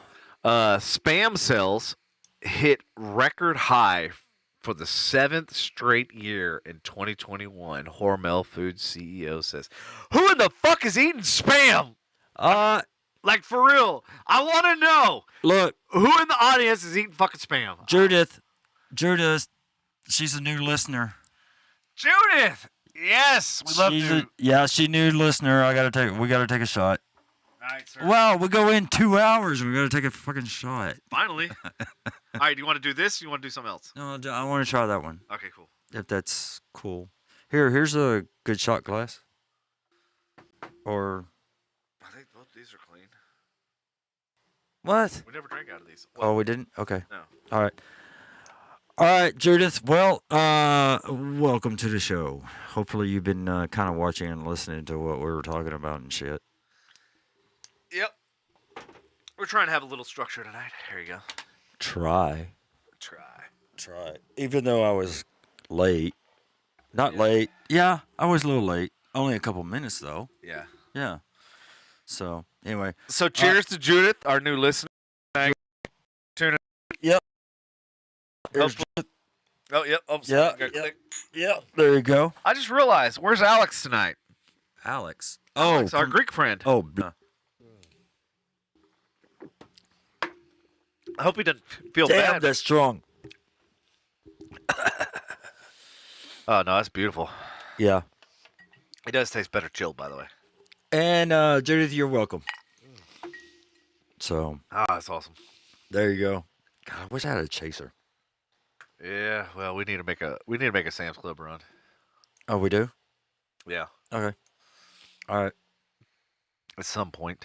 So, Judith, got a question for you. Is there anything you want to ask Devin or me? Oh shit. Who is your daddy? What does he do? Who's your daddy and what does he do? Who's his daddy and what does he do? Yeah. Hey, that's a good movie. Sort of. Sort of. Yeah. It's a good movie. Okay. There was one that I watched a couple nights. No, it was last week. What was it? Last Night in Soho. Is that good? Oh, that was good. Oh, so I was talking to Brittany and I like that. I like that one. I was talking to Brittany Raymond last night, and I was asking about like Disney Plus because I heard that Disney Plus now launched IMAX. So like think of IMAX theater, like Yeah. you know. Yeah. So the TV that I have downstairs is IMAX certified. I was like, Brittany, come over. Like I want to see this fucking. I want to see what this TV can supposedly do.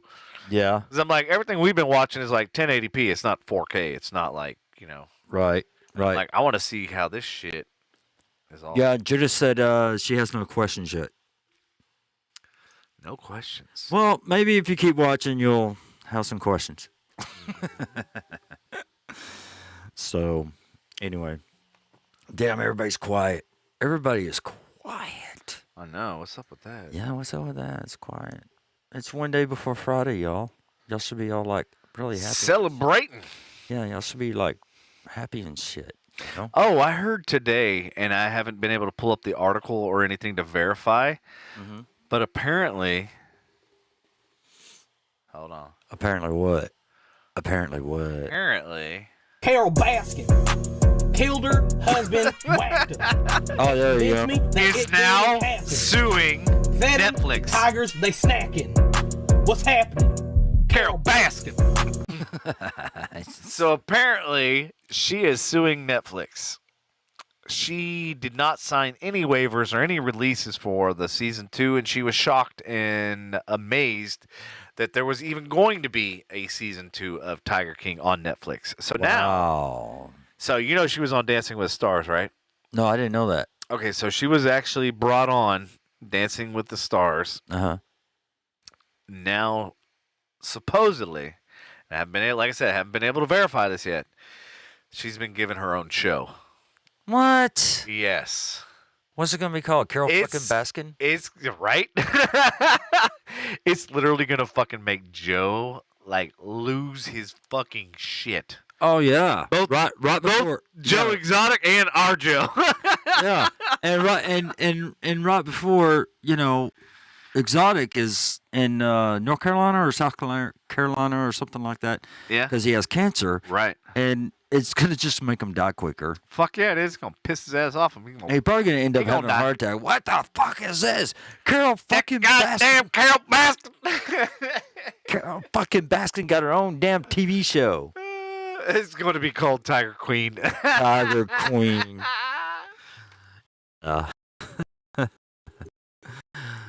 Yeah. Okay.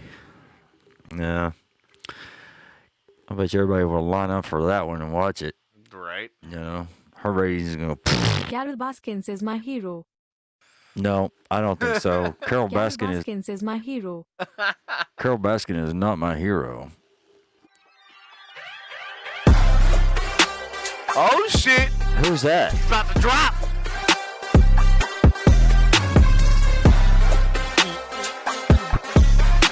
Okay. Carol Baskin. Yeah. Get it.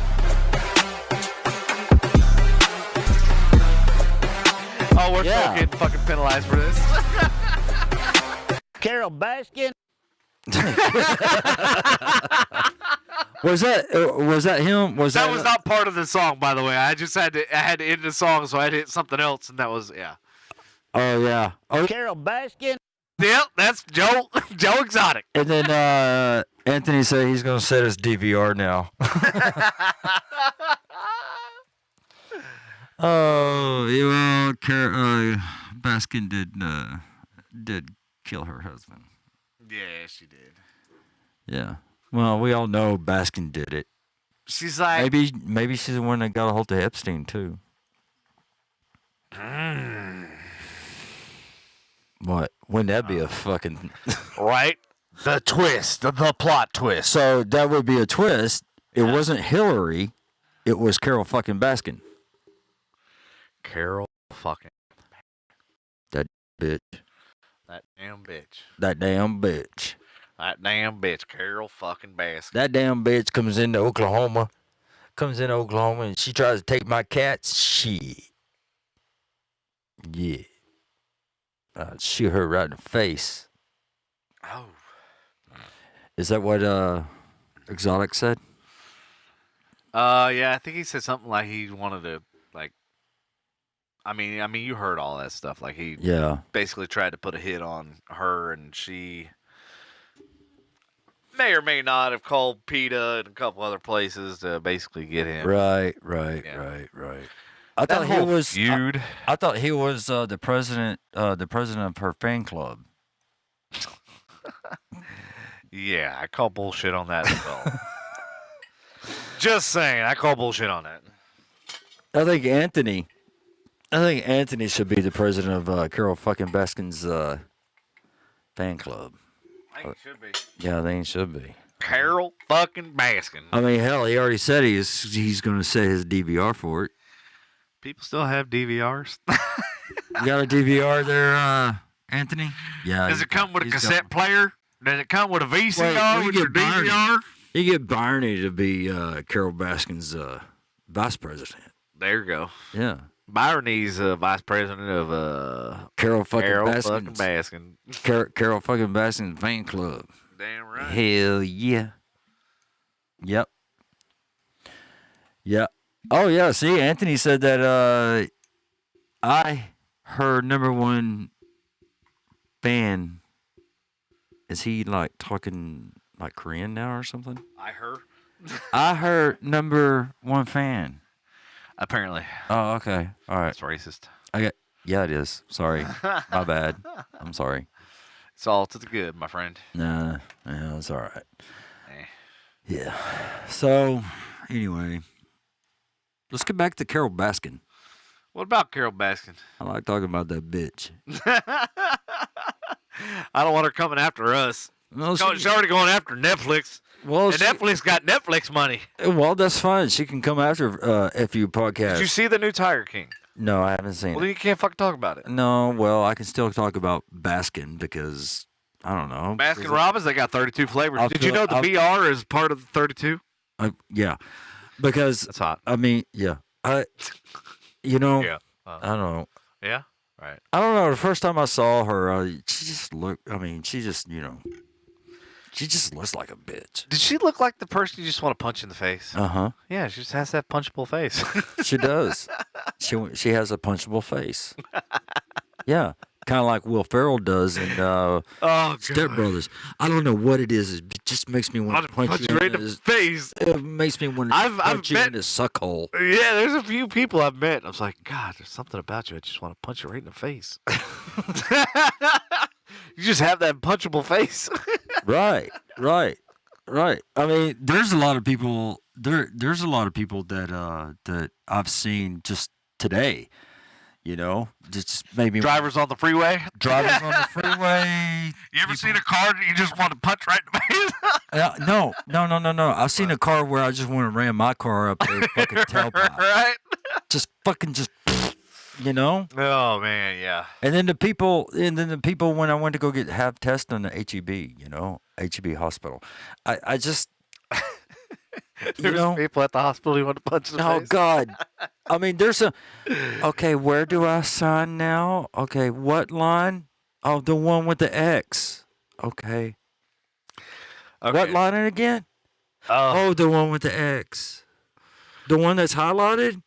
Fucking sign the paper, bitch! God! So, it's so funny. So, somebody said, Devin, you could never be a counselor, blah, blah, blah.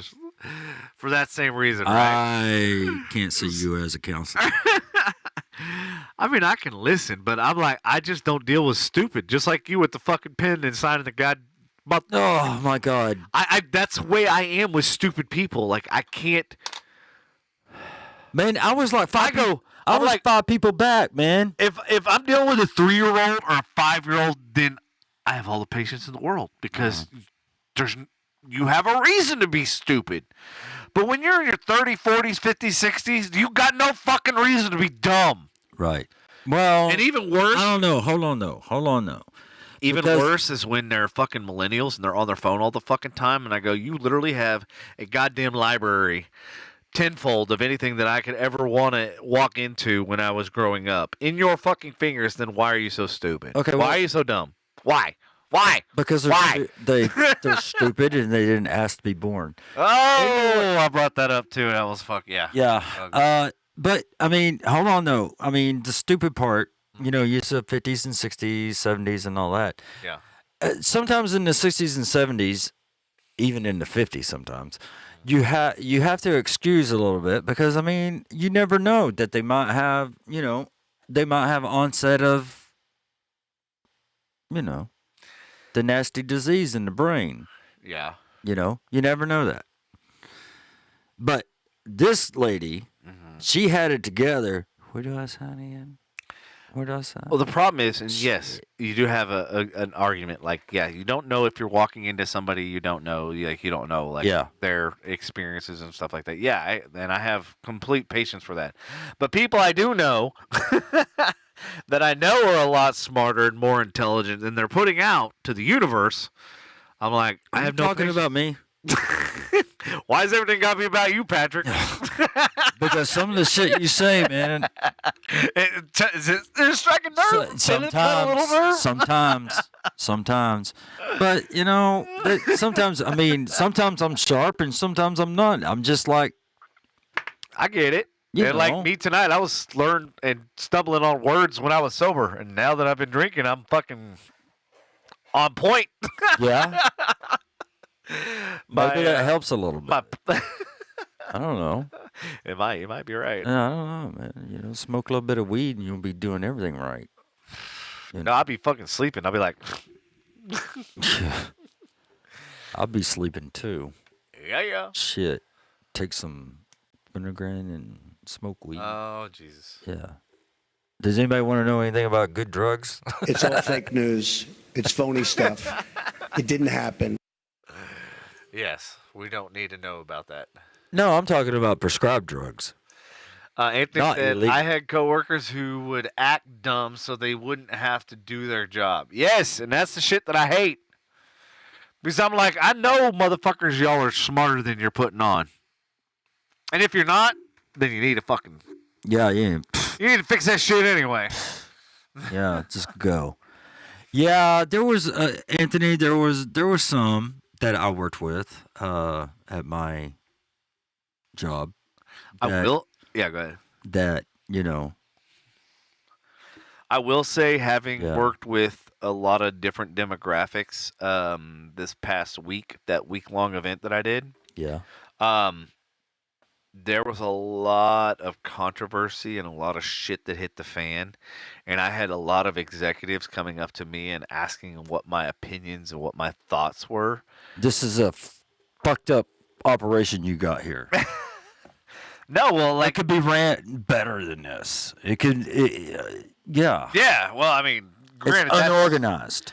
that's what I'm thinking in my head, but okay, that's not going to be productive, right? 'Cause Well, then I they're going to would look say- at me like I'm just like them, right? Like Right. I'm just complaining like everybody else. Right. So they went to me because they knew that I was one of the only people that didn't complain, that just did my job, worked and helped out, and Exactly. you know what I mean? And didn't complain and didn't bitch and didn't go to my higher ups and didn't go blah, blah, blah. So they like legitimately, and I had multiple people that came up to me and were asking me, thoughts. And it was, and I literally told them, I was like, look, first of all, I was like, I don't play in office politics. So, like, whatever somebody tells me, like, I just take it with a grain of salt. Like, I listen to what they say, but I don't agree or disagree with them. I'm like, hey, I understand where you're coming from. I understand your perspective, blah, blah, blah. But I never once tell them my side.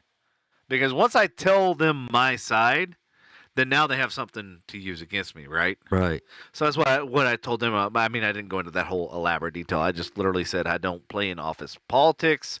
I'm paid to do a job, and I'm here to do it, and I want to do it to the best of my ability, and I want to be representing this company or whatever in the highest, ability that I can. I would say what's on my mind.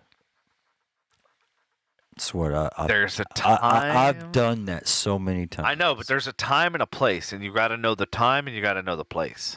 Oh, I know the time and I knew the place. All right, let's hear it, Dr. Patrick. Dr. Patrick. No, I don't think so. No, I knew the time and I knew the place. Right. So, And then what happened as a result?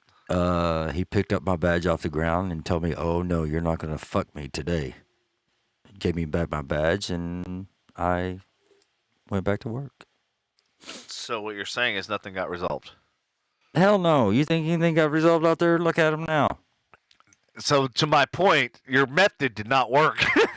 I didn't care if my methods worked. I wasn't gonna do that by myself. But you still ended up doing it. That's the problem. I sat there and I waited until some people came out and I ended up working. Uh-huh. No, seriously, man. I waited. Well, I can help you. No, You're not union. No. We need some other people that are unionized and they can come out. That's almost like being vaccinated and not vaccinated. Well, like what you're describing literally says like they have a scarlet letter for not being union. Mm-hmm. It's almost like reverse racism. Yeah. I need my sign. Racist. Yep, I need that right there. But no, I mean, it's just, I mean, people, I don't know, People what? When you're at a job site, people just need to come out, do their job, and when they're done, just go home and not worry about. I mean, I was one of the lucky ones for the longest time that I only had to worry about how many flights did I do a day? What, 6, 7? That's all I had to worry about. And when I was done with those, I was done. I didn't have to do shit at home. I didn't have to fucking worry about the next flight the next day. I didn't have to, Yeah. But I expected help when I needed it.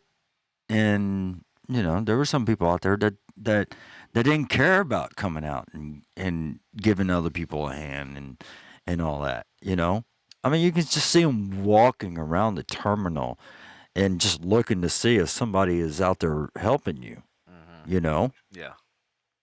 Whatever. I'm not there anymore, so it doesn't matter. So let me ask you that, so every time I see these reports about the job market and the industry and blah, blah, blah, and it says this week, it says U.S. weekly jobless claims at the lowest level since 1969. Did they not realize that once you claim unemployment, you can only do it once? Yeah. And then once you run out, that's it. That's it. So these stats are so fucking wrong and so skewed. Like, I literally want to write these people and be like, you're a fucking idiot. You should not be fucking... You should give me your press credentials and so I can burn them in front of you. Right. Like, seriously, because I'm going, what you're saying and what you're putting out to the public is completely erroneous and completely false. Mm-hmm. Fake fucking news. Trump, you're right about it. One fucking aspect. There's a lot of fucking people that are putting out a lot of fake bullshit. That's all of the news, man. They all do. It is, and that's why, like, with these criminal cases and everything. Except for the Cuomo brothers. That's not fake news. Well, what I was about to say is, like, all of our news stories at the end when we got in the true crime section have been verified. Like, we have 4 and 5 different articles and stuff. Right. Are different sources. Yeah. So we're not pulling our information from one source and calling it gospel. Like and ultimately, at the end of the day, our goal is to give you the information and you decide. We don't want to slant the information. We don't want to give you one side and not both sides. Like, our goal is to give you all the aspects. And then if there's anything that's missing, we'll fill in the fucking blank. Or at least give you our perspective of what we interpret it as, if you want to. Right. But But yeah, when I read that, I'm like going, this is a fucking God. Aggravating. Oh, I know. I know it is.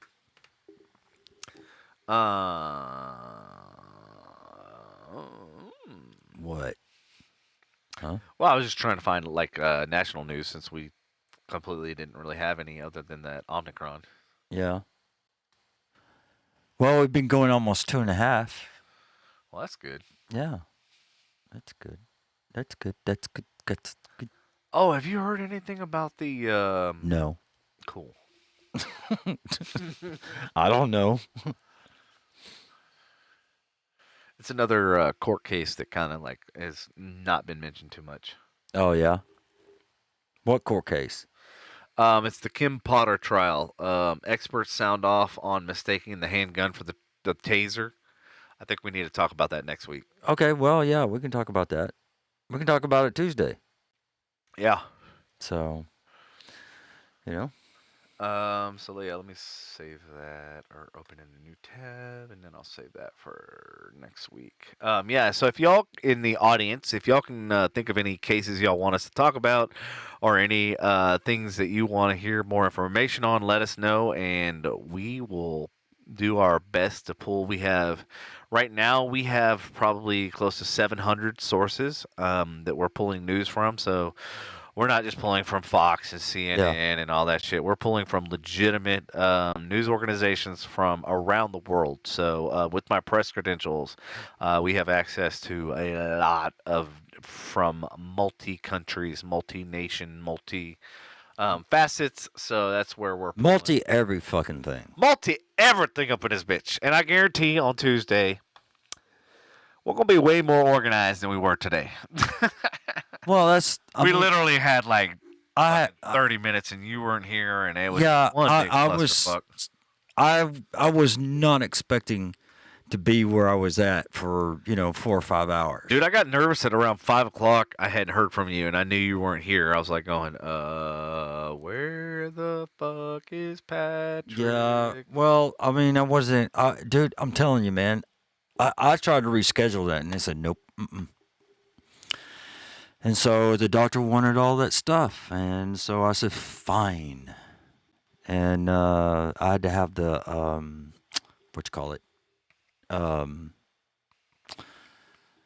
the contrast. Yeah, the contrast. Oh, you had the contrast. I had to have the contrast. Yep. And that's what took long. I said, can we hurry this up? And they said, what you got to do? I said, I got a podcast 6, man. Well, what's more important, your health or a podcast? I said, well, I need to go do the podcast. So you're saying that the podcast is more important than your health? No, I just need to go do the podcast. Right. So anyway, hey, Pam, how you doing? So, yeah, that's, that was that. Yeah, I can't wait to hear what he has to say about all that shit. Who? My cardiologist. Yeah, we're going to have a long talk. Oh, yeah? Oh, yeah. Oh, yeah. Yeah, we're going to have a long talk. So, all right. Well, I have an article for you. what? What's that? How to start a business in 8 simple steps. Really? Yeah. What's the first step? Understand your time commitment. Right. First things first, you're going to want to get clear on the amount of time that you will need to commit to this venture.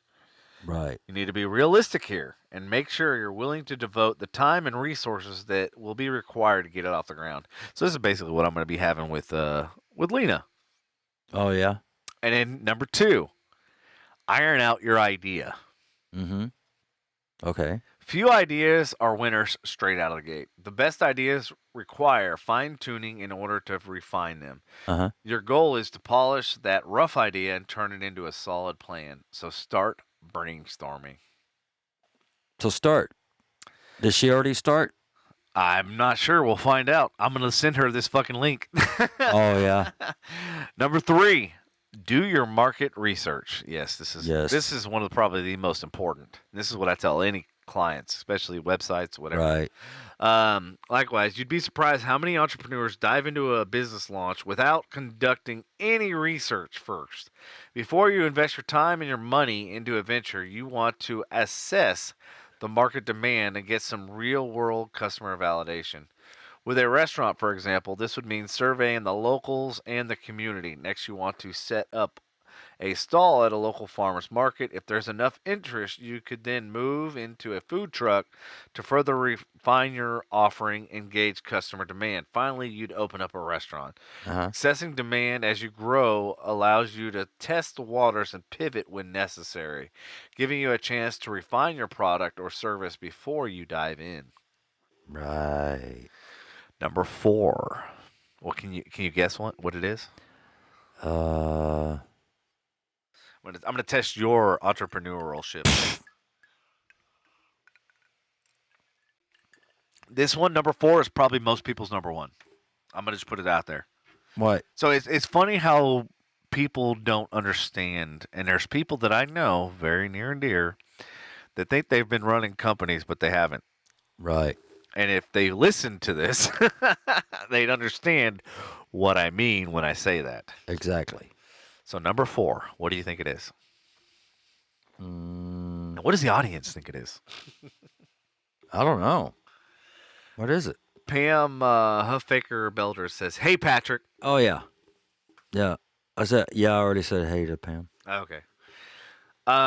It is create a memorable business name. Oh yeah, that's it. Now we arrive at the fun part, coming up with a good business name. Ideally, this should be something catchy and memorable. It should also make sense and in most cases have something to do with your business or industry. Keep SEO in mind, and that's what I tell people too all the time. Using a name that incorporates industry keywords will increase your chances of being found by customers who are conducting online searches. Right. So I met a guy who owns a vehicle wrap company, Uh-huh. and you know what it's called? What? Raptor Designs. And you know why? Why? Because if somebody types in wrap or design, Uh-huh. his is first comes up because it's in his name. Okay. And he played on words with rap, like Yeah. raptor, like a fucking dinosaur, Right. and that attacks cell phone users. Right. Right. Yeah. Number 5. What do you think it is? Money. Nope. What? Hire legal and accounting help. Oh, So yeah, you're close. yeah. Accounting help. Yeah, oh yeah. I said, I recommend outsourcing legal and accounting, even when you're first starting out. These are 2 areas that most entrepreneurs struggle with. Uh-huh. Many want to save money here and skip this step altogether, which is never wise. You need to ensure that you're operating in a way that is compliance with law. An attorney can assist you with the structuring of your business, help you determine whether you should incorporate or operate as an LLC. Mhm. They'll also help you register your business name and set you up with a tax ID. They can also create any agreements or contracts that you need. Likewise, if you're forming a partnership, they'll be able to help you create partnership agreements to help keep everyone on the same motherfucking page. Right. I agree. Yeah. Yeah. What do you think number 6 is? I concur. You concur? I concur. I think number 6 and number 7 should be swapped, actually. Why? I'll tell you once I tell you. What do you think number 6 is, according to this? I don't have a clue. Establish an online presence. Oh yeah. Okay. Now I know. Don't be your industry's best kept secret. Make sure you have an online presence so people can find you online, even if it's a free website. And if you need help with websites, call your boy. Once you've validated your idea and started making sales, you can upgrade to a fancy website. Your customers don't need perfection. They just need a functional website with clear and concise copy on what you do and how to buy. Right. That's true. Yeah. So number 7. And this is what Lena is meeting with me on Monday. And this is actually should be probably step number 1 or 2. This should be in the very beginning stage. And that is craft your business model. Yeah. Next, once you've established your business a little more and have some revenue and proven some traction, it's time to really roll up your sleeves with the business model generation. To start, I recommend getting your hands on a copy of Business Model Generation by Alexander Osterwalder and working through the business model canvas. The business model canvas helps you break your business down into segments like key activities, value proposition, customer segments, revenue streams, and more. It's not about giving you more to do. Instead, it helps you simplify your task by allowing you to hone in on the important business functions and systems that you need to make your business profitable and, more importantly, consistent. Yes. What do you think the last one is? So you've set it up, you've done your research, you built the website. Now what? Promote. Is that it? That's it. Good job, brother. Got it. Promote your business. Number 8. Promote the shit out of it. Promote the holy hell out of it. Yep. This is what I always tell people. Hey, if you build the Taj Mahal and you build this amazing structure, if nobody knows about it, what good is it? And so to that point, that means promote the fucking hell out of it. Exactly. Most people skim over the other steps to go straight to this one. Mm-hmm. But promoting your business without all of the other preliminary steps is a waste of time and money. Right. While marketing is important, what's even more important is consistency. Pick a cadence and stick to it. Not sure where to start when promoting your business? Here's a quick summary for you. What? Number 1, create a small plan. Use Google Docs or another free tool to collect your thoughts and ideas. Start with the whole year in mind. Or the next 12 months ahead of you. That's the same fucking thing, dumb fucks. List when big things are happening in your business, like launch dates and events. Work backwards from those events to connect the dots between when you need to start promoting and how long it will take you to create the plan and content for that promotion. As a general rule, you'll need about 2 months of prep time for a standard PR campaign or $50 fucking gift card, fuckface. This is why I pulled this fucking story. Yeah. Number 2, decide which channel to use. Choose 1 or 2 channels to use. If your target audience is on Pinterest, then go there. Spend time mastering this platform. If they are on LinkedIn, then invest in the most thorough LinkedIn strategy you can create. But don't do it all, and certainly don't do it everywhere.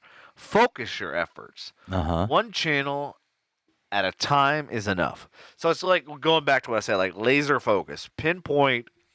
And if you do enough research in that one, I forget, stage 3 or 4 or whatever. Right. If you do enough research, you know exactly who you need to go after and what you need a laser focus on. Exactly. Number 3 of the subset of the last one. Okay. Consistency is your currency. It is said that customers need to see your message about 14 fucking times before they decide to buy from you. So don't give up. Get a plan in place for consistency and then make sure you stick to it. Right. Launching a business can be an exciting time, but you'll want to make sure you're doing everything you can to get yourself off to the best possible start. As long as you know what to focus on, you'll be able to lay the groundwork necessary to get the ball rolling and will be well on your way to creating a viable business. You sound like some damn game show host. Hello, ladies and gentlemen. Welcome to FU Podcast. Right. Pam says, promote! Yeah. That's what she said. Hell yeah. Yeah. That's how you do it. You're awfully quiet over there. Do what? Repeating myself like a fucking parrot. What? Parrot Patrick. I'm going to start calling you Parrot Patrick. Okay. All right. Okay. All No, right. no, man. No, man. Yeah. I just gotta I just got to go in there. in there. Yeah. For what? Dude, I gotta go to the bathroom, man. All right, homie. You want to go ahead and call it a night? Yeah, it's been 2.5. I know. And it's been a long day for both of us. Yo, God. Sign the fucking paper. Oh, Jesus. Yeah. So, Well, ladies and gentle pimps, We appreciate you for tuning in and for commenting and being a part of the show. If you haven't, please feel free to add us and like us on Facebook and YouTube and Instagram and all of the social medias. We are also, for your listening pleasure, located in Spotify, Apple Music, Amazon, Here's Baby Love by The Temptations. and all of your audio listening pleasure. Here's Baby Love by The Temptations. WFBC. WNBC. Take it away.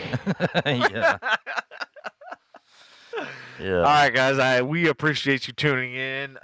We love you long time. Thanks for listening. Yep. And we will catch you on Tuesday.